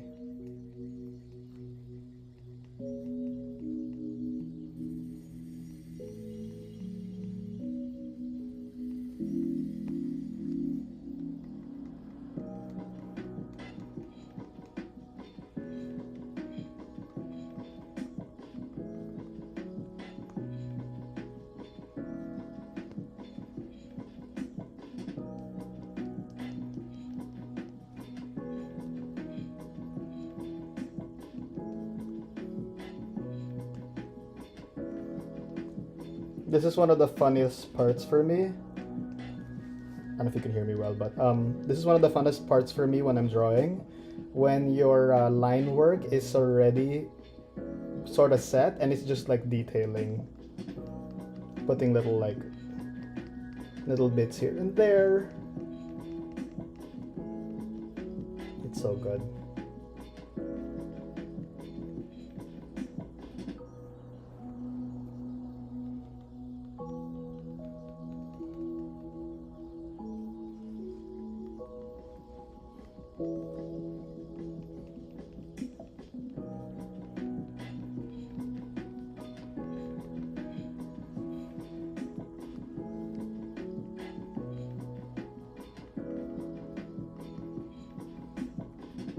Maybe that's the wrong direction.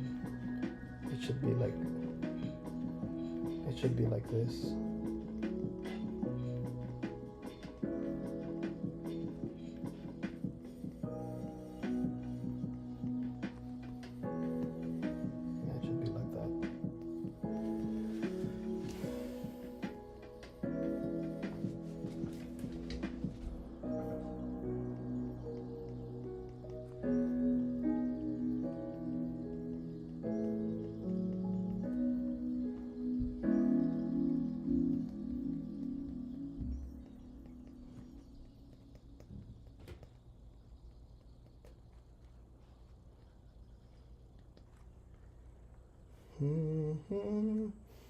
All right.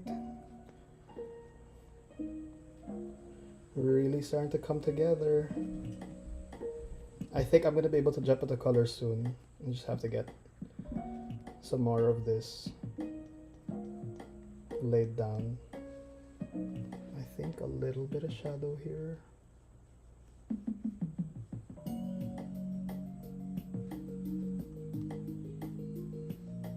There we go.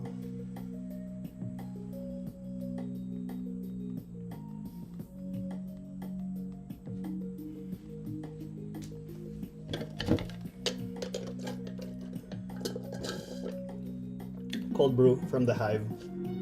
It's my favorite coffee shop.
Yeah, the nice thing about these form lines is this calf I was having trouble with a while ago, making it feel like it falls into the foreground. The form lines really help it go that way.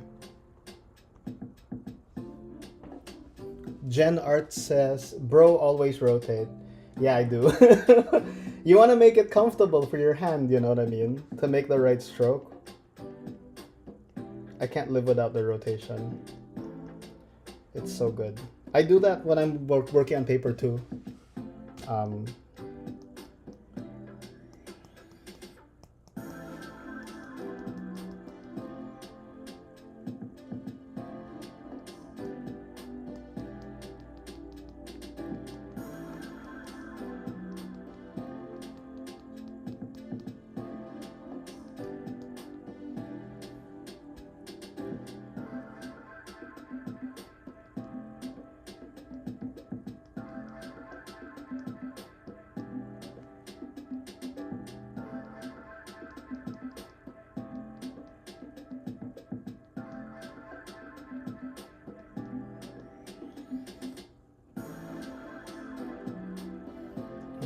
this is cool.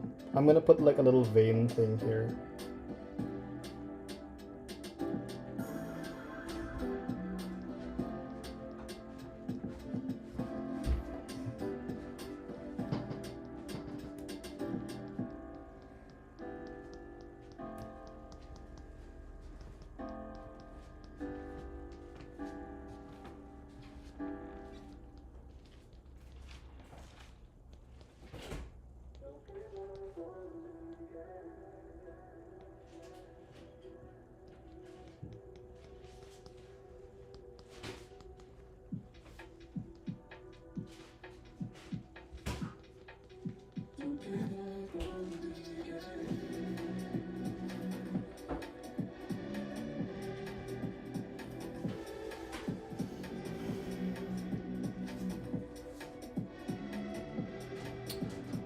Jen is asking, bro, could you show the brush which you are using for sketch and for color?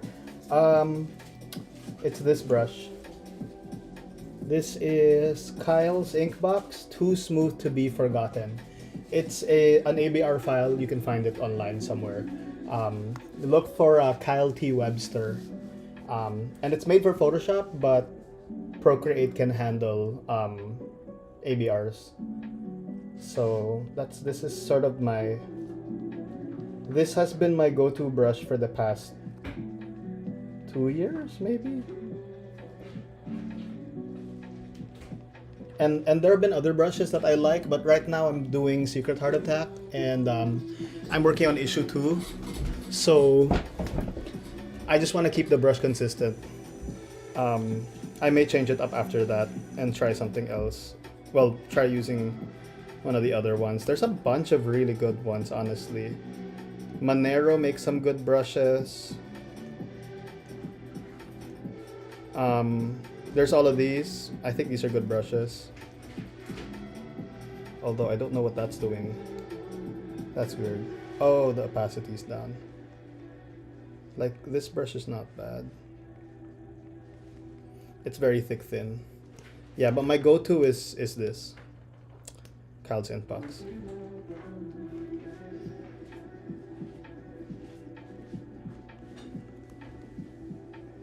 I like the chunky line, you know what I mean? It feels very...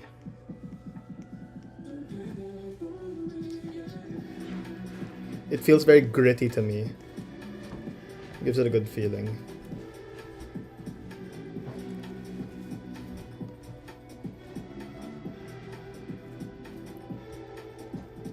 This is also like, this brush is also good because it's hard enough to use for flats. When I'm gonna do flats. Actually, I'm gonna do flats in a little bit. Well, I'll show you. I just need to get all the hatching to a good place, and then we can move into colors.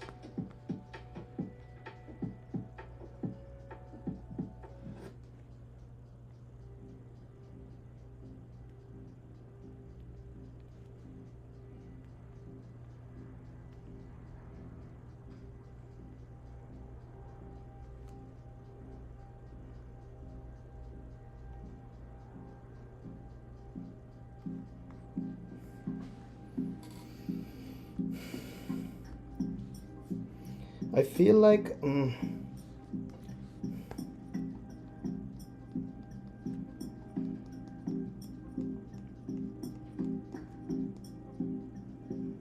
I feel like there should be like a bag or something in the background here.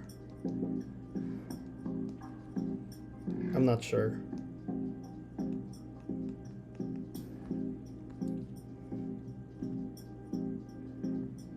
Yeah, maybe like here.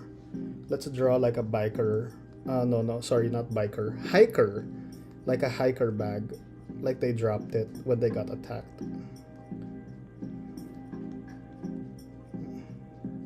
And then I'm gonna draw like a rip there and another rip there. And it's on the ground. It doesn't have to be like super visible, but I feel like it adds to the reality of the scene. Ah, I know what to do. Wait, let me get the backpack in first. We'll put a water bottle in there. Some straps.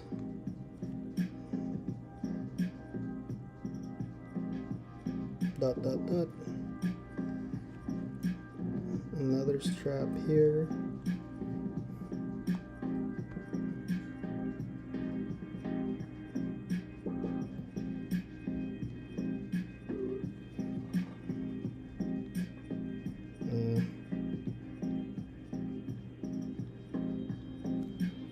I need a thinner brush. There we go. Some shadows. I'm gonna put a shadow here, here, here.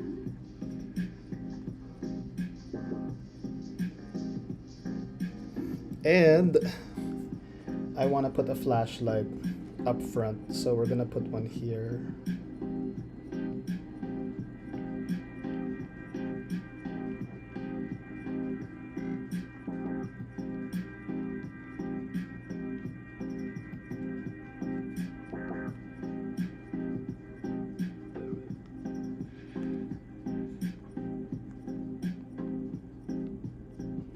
Just half buried in the snow. And I think of it as one of those jumbo, you know, hiker flashlights with the big handle.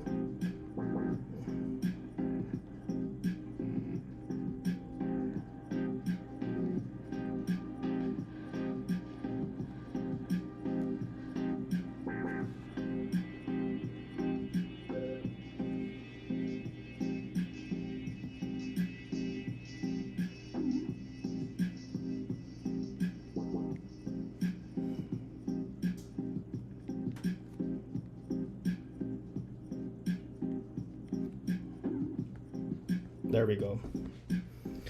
Just there on the ground. Now that I see this, I want to move this like that.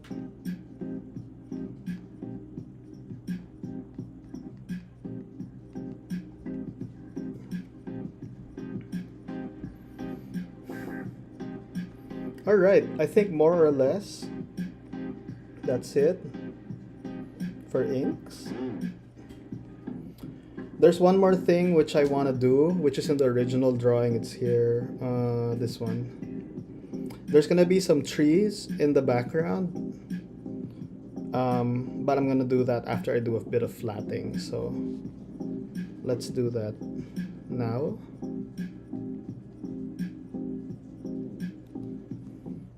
And I'm feeling a little lazy, so we're just gonna do flatting the rough and ready way, which is where I use automatic, and then I'm gonna grab that. And honestly, I've gotta test first which of these edges are closed or not. Clearly that's not. So there we go. That's good. Whoops. That's good. Oop, that's not good. So we close that. And then we're gonna check here.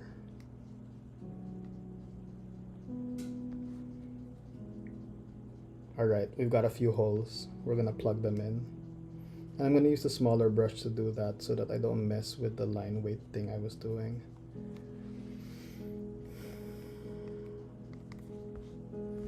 And there's a hole in the glove somewhere. There it is.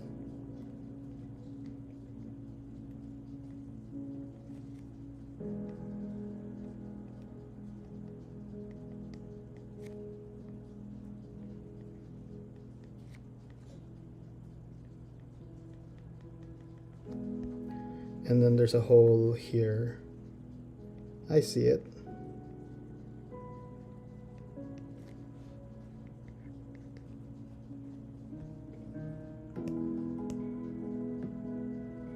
Whoop, there's still a hole here. Where is it?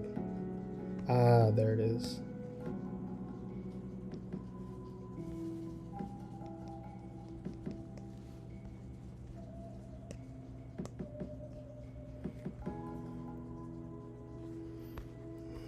And then a hole in the shoe over here. Honestly, the shoe's gotta be redone. I wanted it to have like treads, like mountain boot treads, so something like that.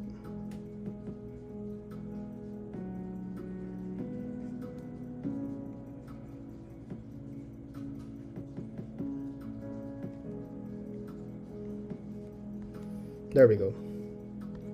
And then now that I've done that, I gotta do this.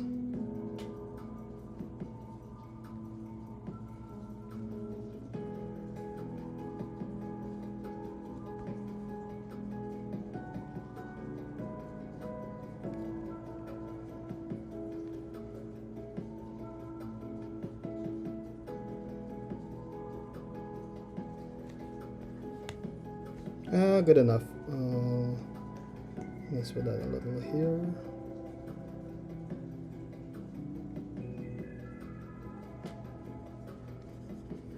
And then this can just be in shadow.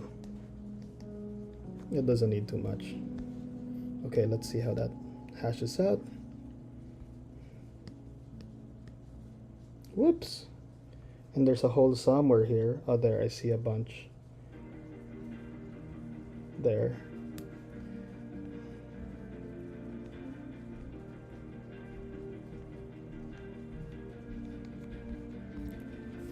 Honestly, this could use a bit of rendering.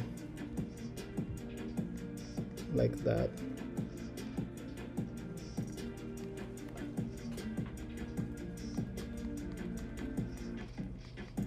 Not too much, just enough. So that it's consistent with what's going on the shoulders.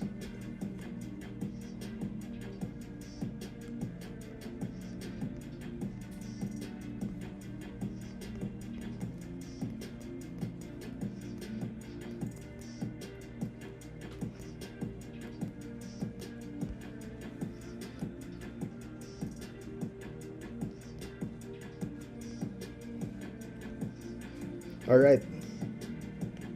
1, 2, 3, 4.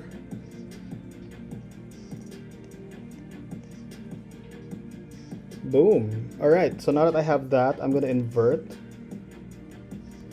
and then I'm gonna throw a base color under the whole thing.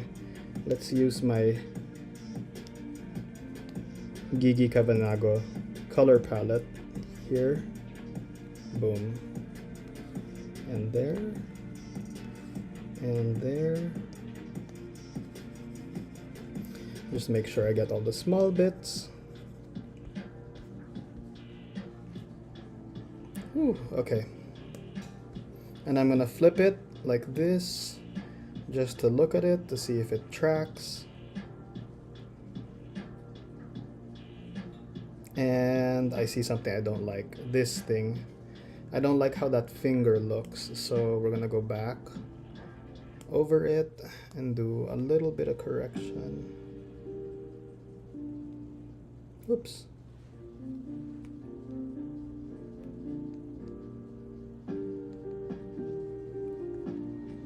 That's better.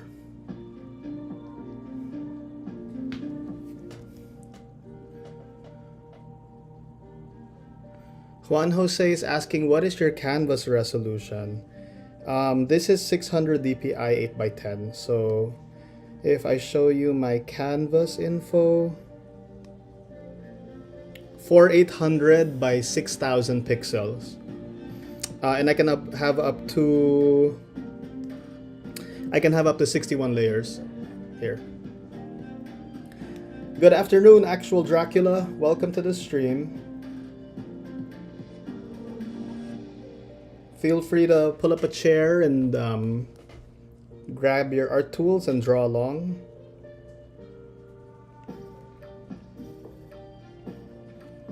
This is a commission I'm working on.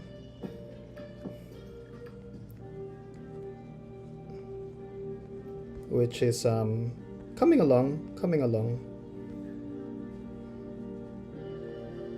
Alright, so now that I have that, I'm gonna get the base flats for the nagarai. And I think it's gonna be purple.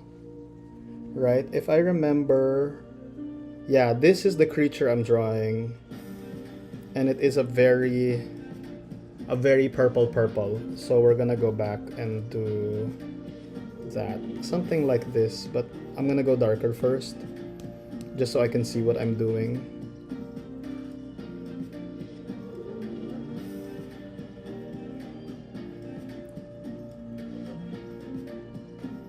And let's just get into it.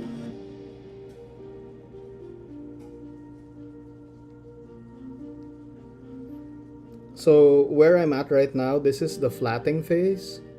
And this is where I'm gonna break up the drawing into blocks of color.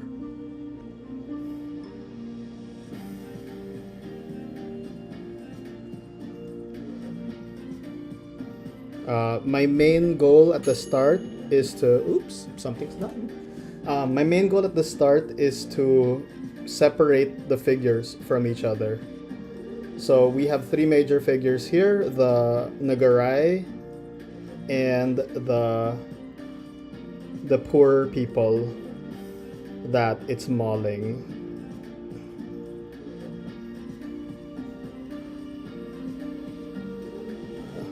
But once you get one done, the rest sort of get easier. So this is all super easy. And then it gets complicated down here. So we'll go that first. That's all purple. And then down here,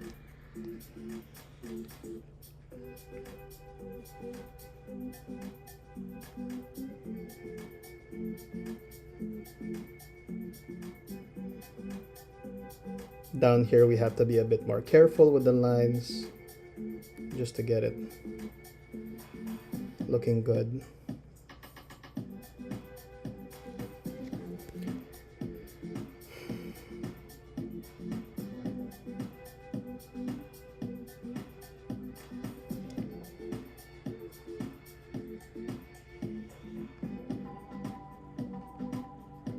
There's this great coloring style for, I don't know if you guys have seen the Umbrella Academy comics, but Dave Stewart is the colorist of that. He colors over Gabriel Ba's artwork.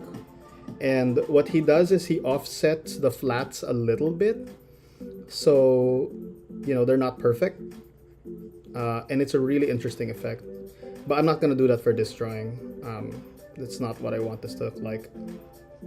But it's an option if you want to do like a more expressive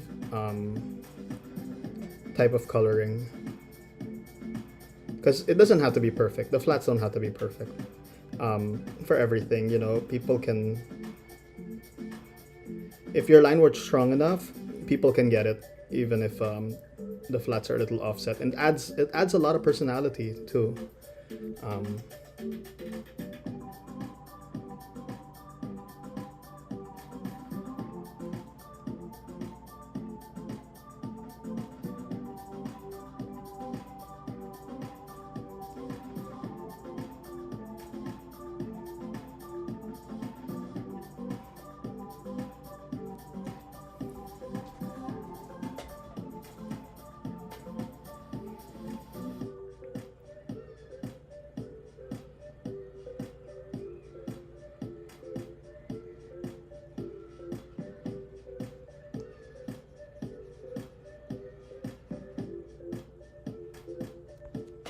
All right.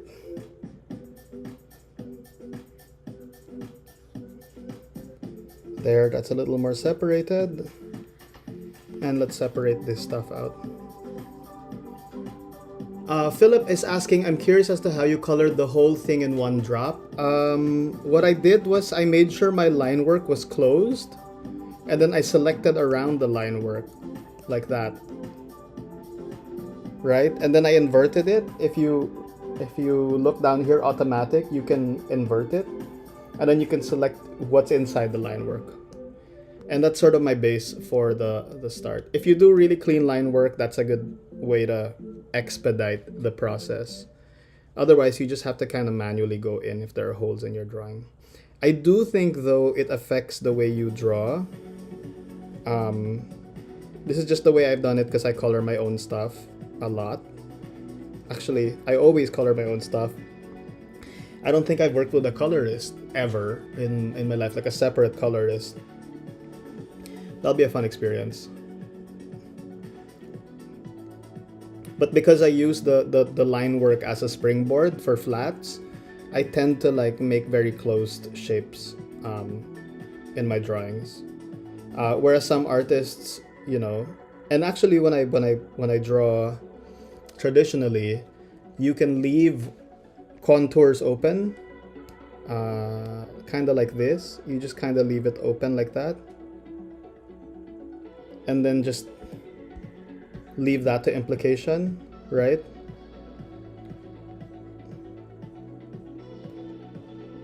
It doesn't have to be perfect there, but that's what I'm gonna do.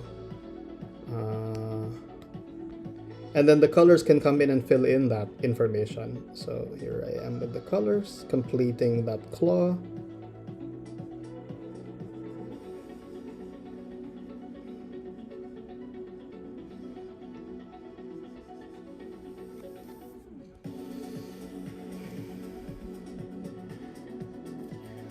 Jen Arts is asking, can I get the brushes link to download?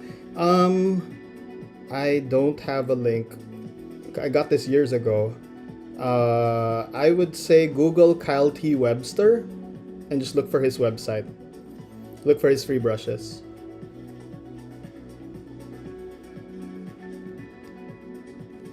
I think the brush set is called Inkbox, so you should be able to find it there.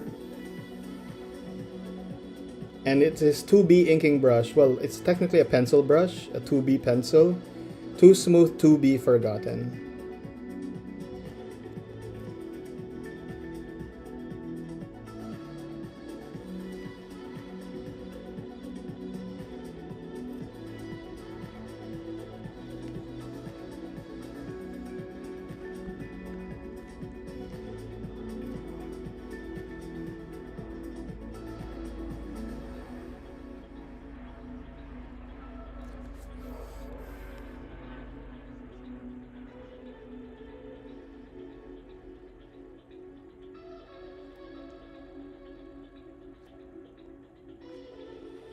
I think that's it. Yeah, that's it. Boom. Okay, now he's separated off. Let's clean him up. I'm gonna select the shape at the bottom, invert it, and delete all of that straggler. Clear. There we go. See, now it looks better. And then now that I have that, I'm gonna get the tourists in. These poor people. It's gonna be pretty easy. I'm gonna go with gray. Actually, no, I should probably go with something more visible. We'll do a yellow. Whoop.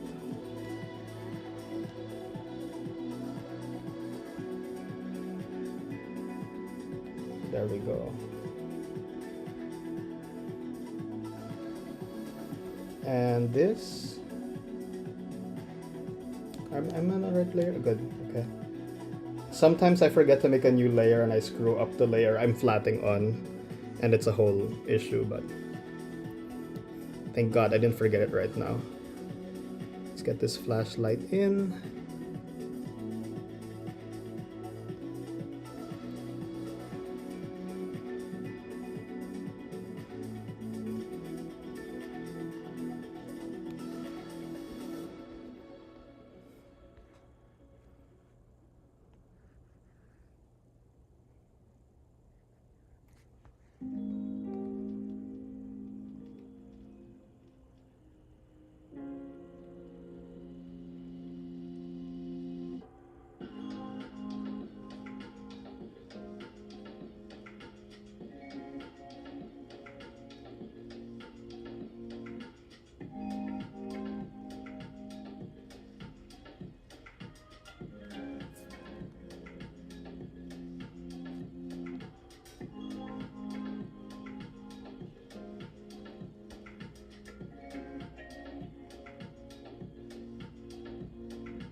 And what I'm doing, if you can't see, is I'm drawing a shape under the lines that I'm gonna fill in.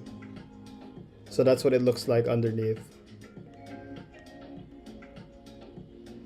Right?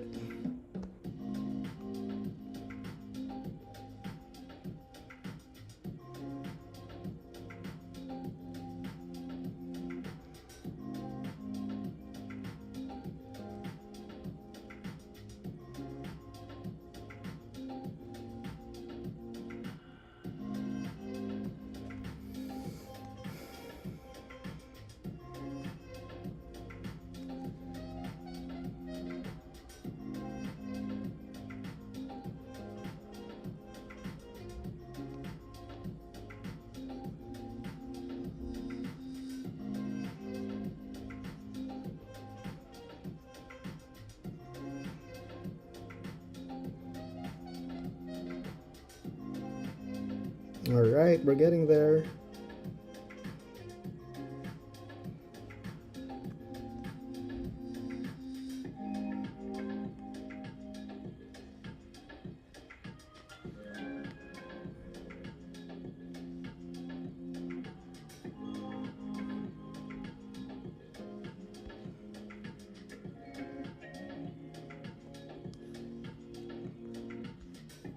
And then that. All right, and then everything sort of separated off. Again, I'm gonna choose this and that and that. And then I'm gonna invert it.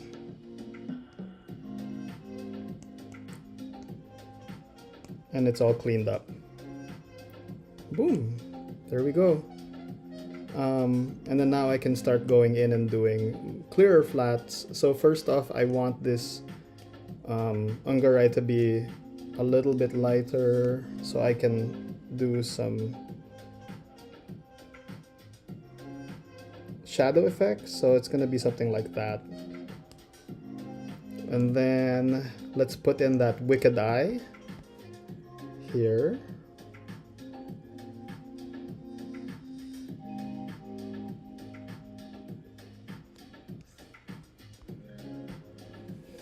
That looks great. And then the teeth, maybe.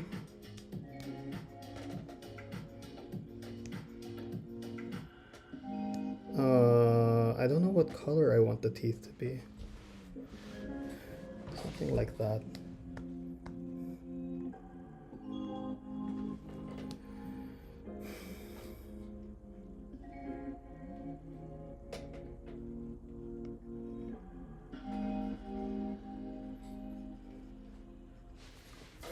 One sec, I'll be right back.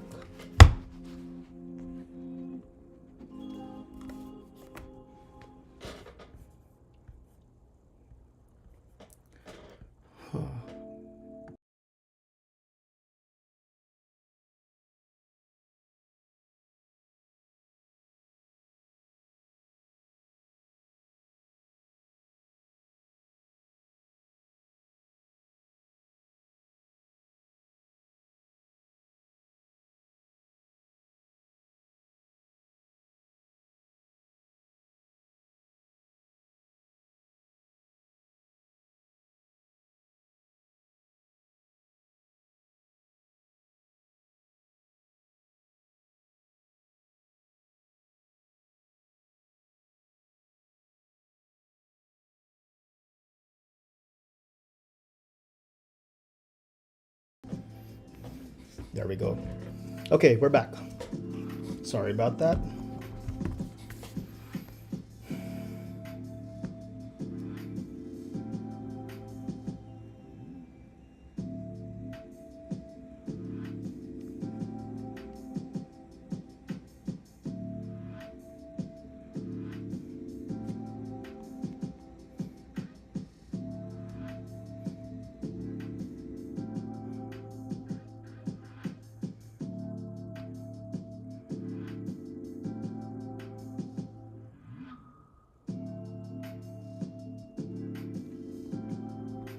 There's teeth.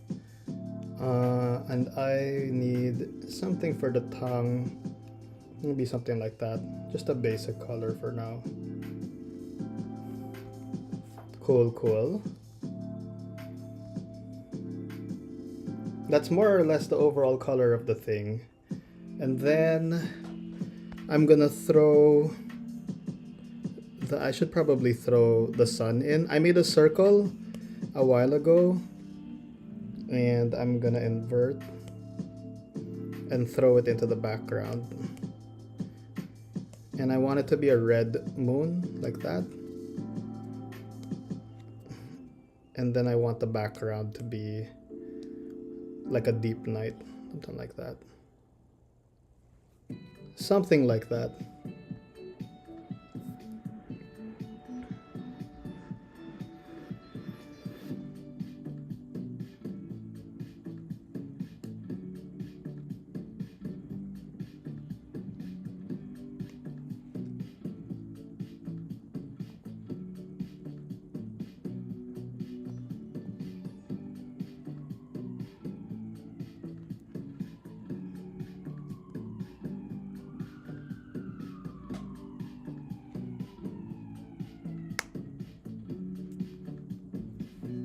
That's general flats. And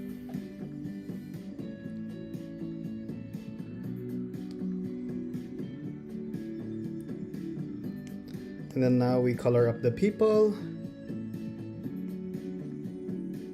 As you can see, I'm doing a clipping mask that lets the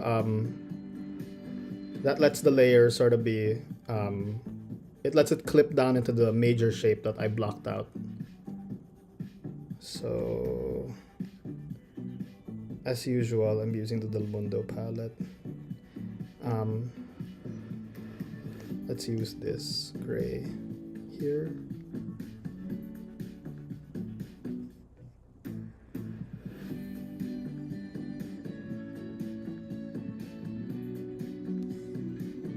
Boom.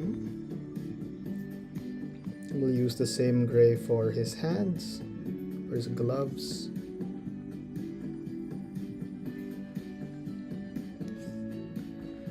I imagine his jacket is like a yellow. I'm not sure.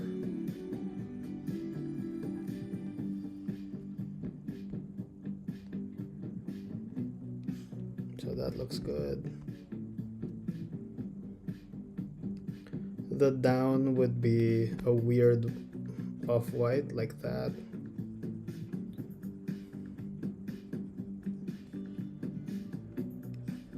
Something like that.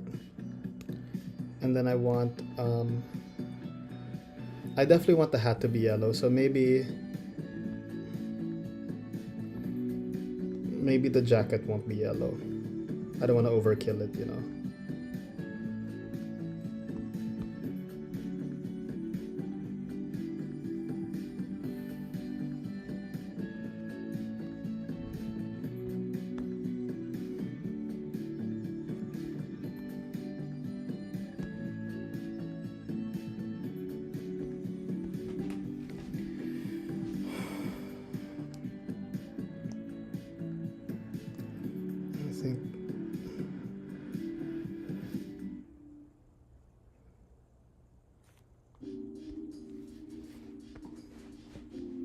Yeah, I'm not sure what the color his jacket. Maybe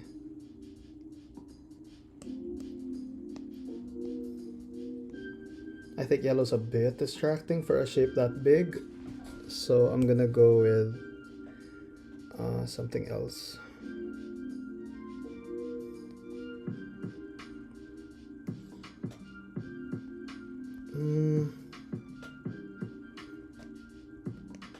Times like these, it's good to use the hue, saturation, brightness slider and kind of look for what'll fit.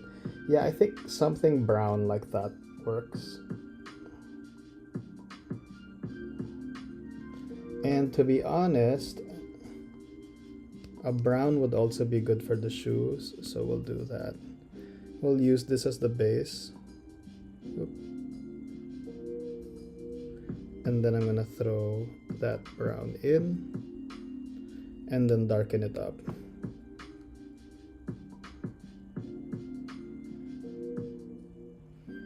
something like that.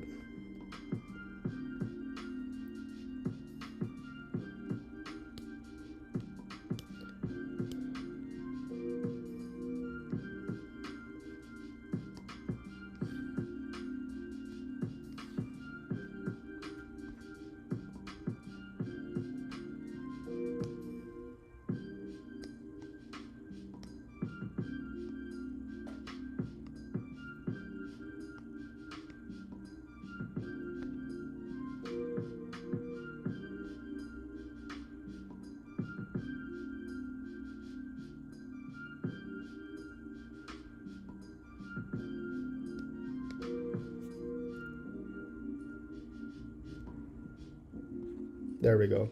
Okay, that feels good.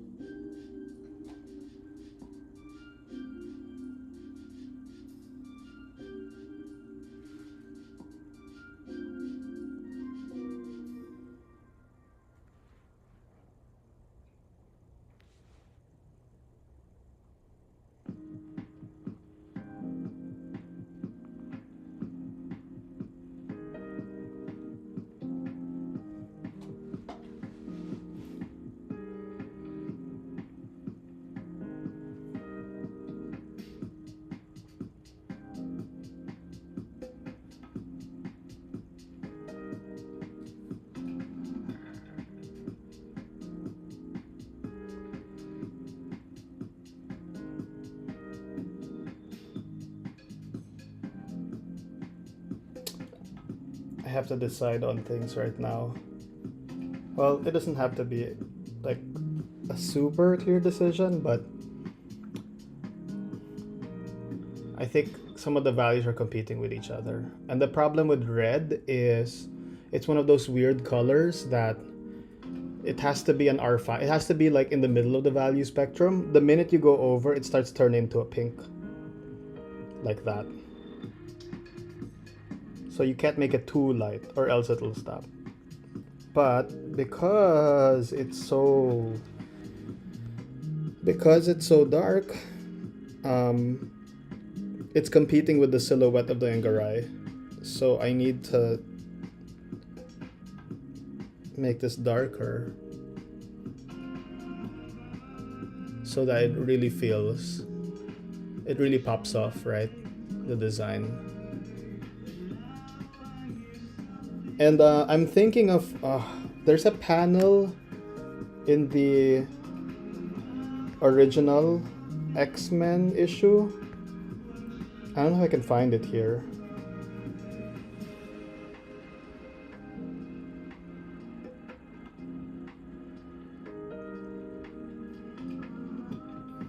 There's a panel that I'm basing this on. Give me a sec.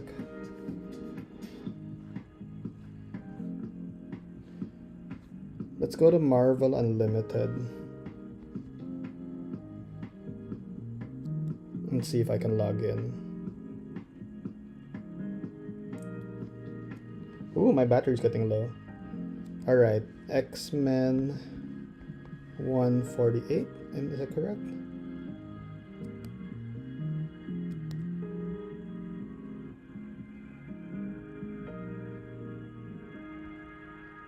Was it 148? 143. X-Men 143.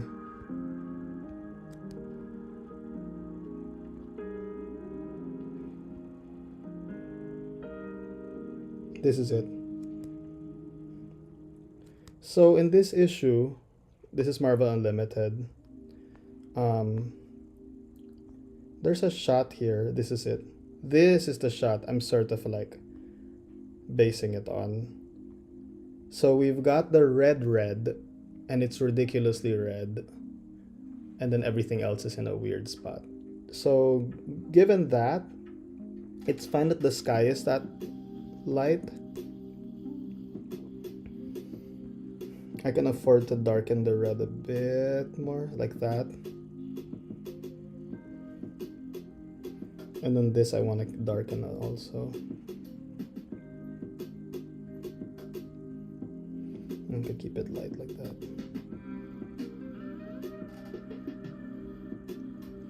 hard to make it work color wise. There we go, something like that.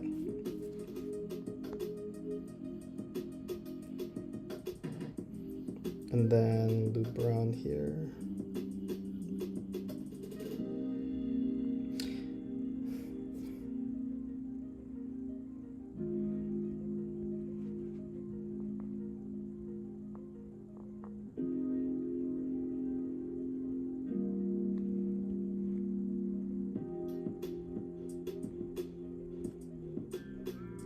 Okay, I'm gonna do this.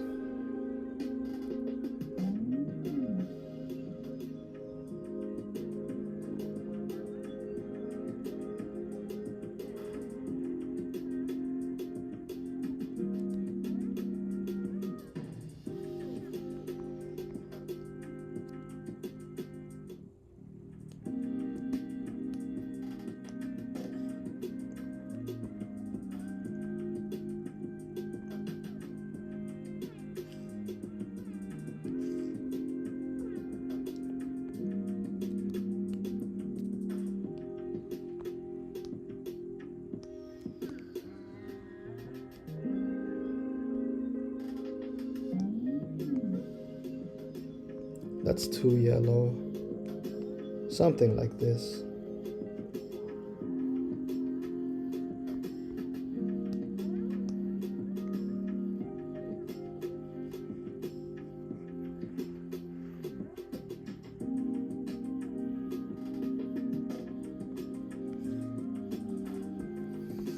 Something like that.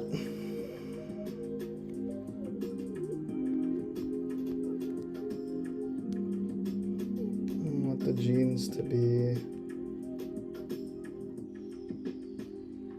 something like that.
I don't know if I'm gonna keep the flashlight on or off, but I'm just gonna like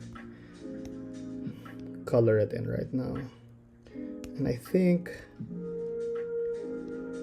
maybe like an orange like this would work.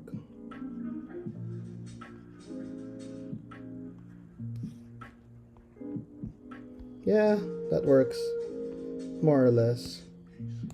And then we're gonna put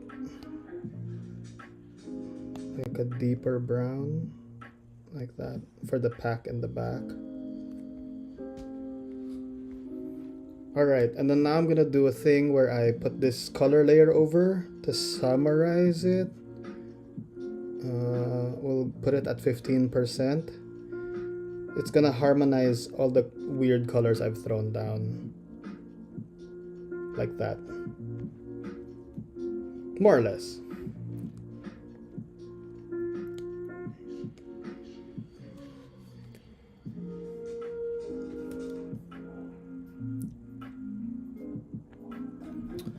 Juan Jose says, you know, I can't use the Comixology app anymore because the covers in some Marvel issues are in a lower resolution for whatever reason.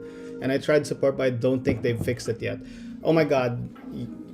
I'm using Marvel Unlimited. I don't know how linked that is to Comixology, but I don't use Comixology.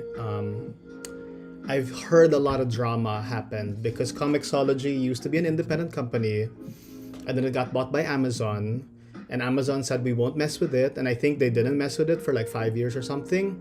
But this past year, there's been a weird bloodbath where people have been fired and then they've been absorbing Comixology um, into Kindle services. So now it's like all up in the air. Uh, yeah, if you've been experiencing Comixology drama, um, I deeply empathize with you. That's hard. Okay, so now that that's done, I'm gonna throw in some shadow work, and this is where it gets fun. So that's gonna be a good early indication for the shadows. I'm gonna put it to multiply mode. This is like Luciano Vecchio's like favorite mode. He'll be a multiply layer for shadows at about 30%. I'll do 33 there. And you just get some really nice chunky shadows that you can draw in, which is what I'm gonna do here.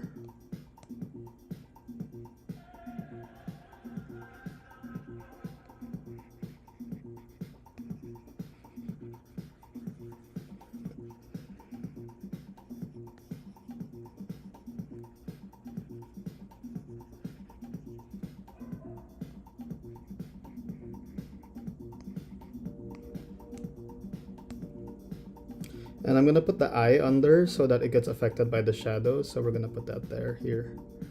There we go.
I love it. Now that the flats are established and the line work solid, coloring starts to go really fast. At least for this part. I'm at the part of the curve where, you know, all the work's been done and now it's just like feeling out where everything should go.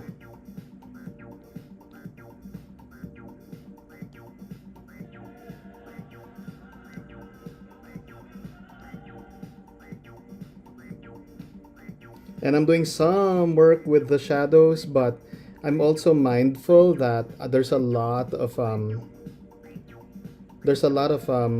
shadow work already well established with the line work, so I don't need to overdo it with the renders here.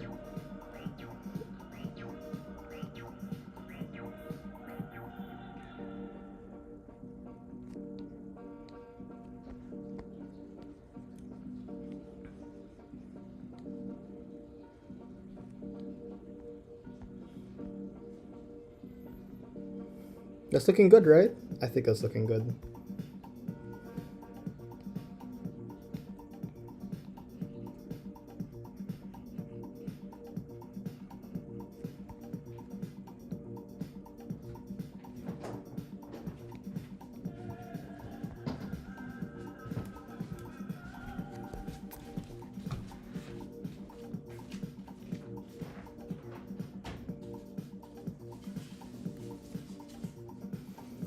Ooh. My gosh, it's almost 4. I'm gonna start wrapping up the stream, guys. Mostly because I'm really hungry. And I want to feed myself. So maybe in about 10 minutes, Hope you all got some good drawing done while watching.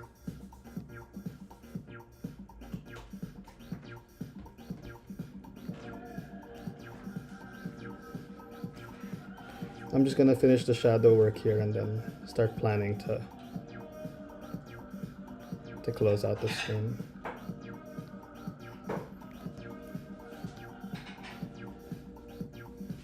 These are not the final colors, but we're almost there. Like you can see how everything's sort of taking form, taking shape.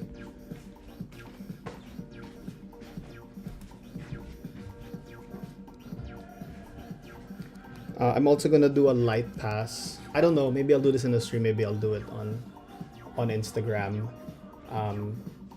I gotta get some highlights in there.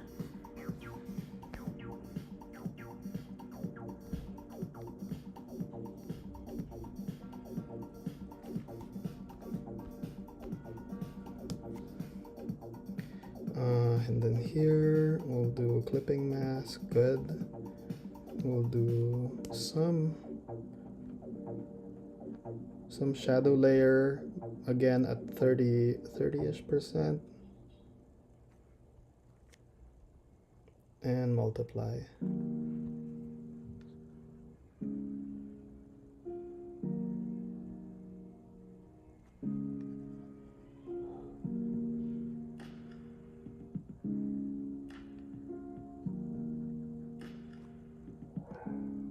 I might want to do some rim light work where I have some of the red of the background moon peeking through, but I don't know if it's gonna like kill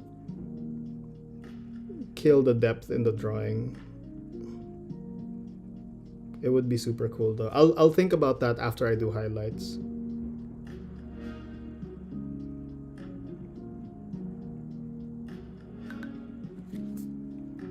Oh, time to stand. I'm gonna stand.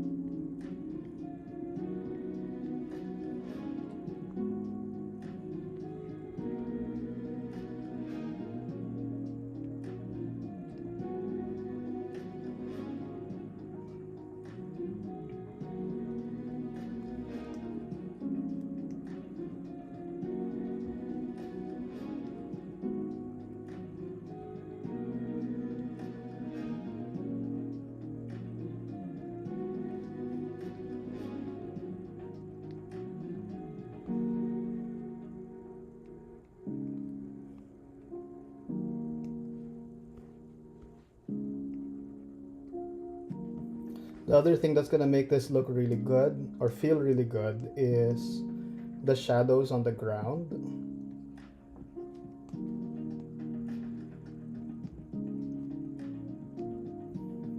Which we're gonna do now. Clipping mask.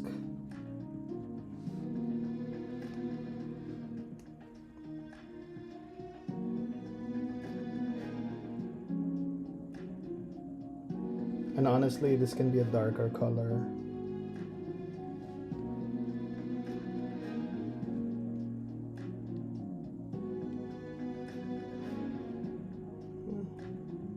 Weird that it's not that dark.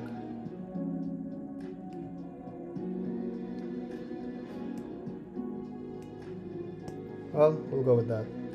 Oh, there it is. Okay, so it looks like that. Alright, so...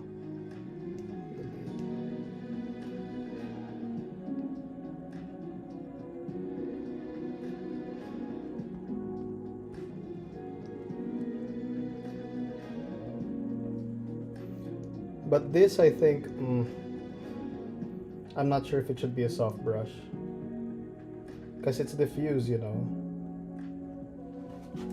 It's falling on snow and it's a little diffuse. I don't know, maybe I'll blur it out later.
Then I'm gonna put a Gaussian blur on this here to soften all the edges. So too much, better, something like that.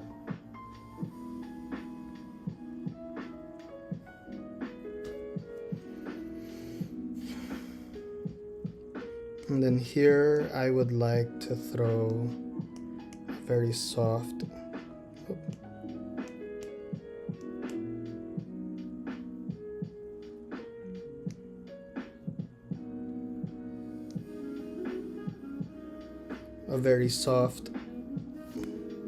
white light highlight over everything.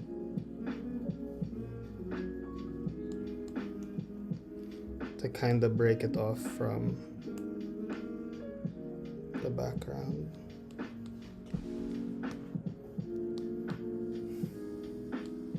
And then down here, a dark.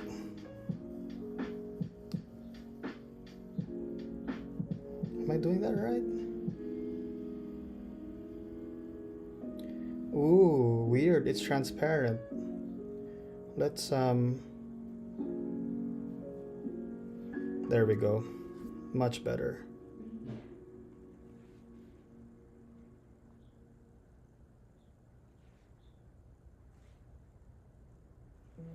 That's why everything was looking weird. There we go. Much better.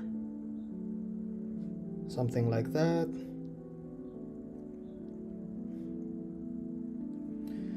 Yeah, sorry about that. I didn't know why I was doing that.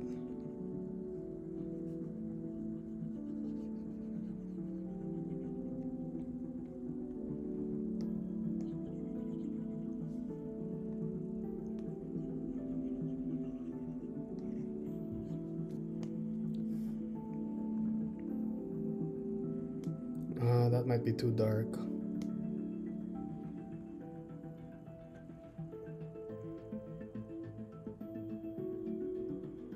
Better.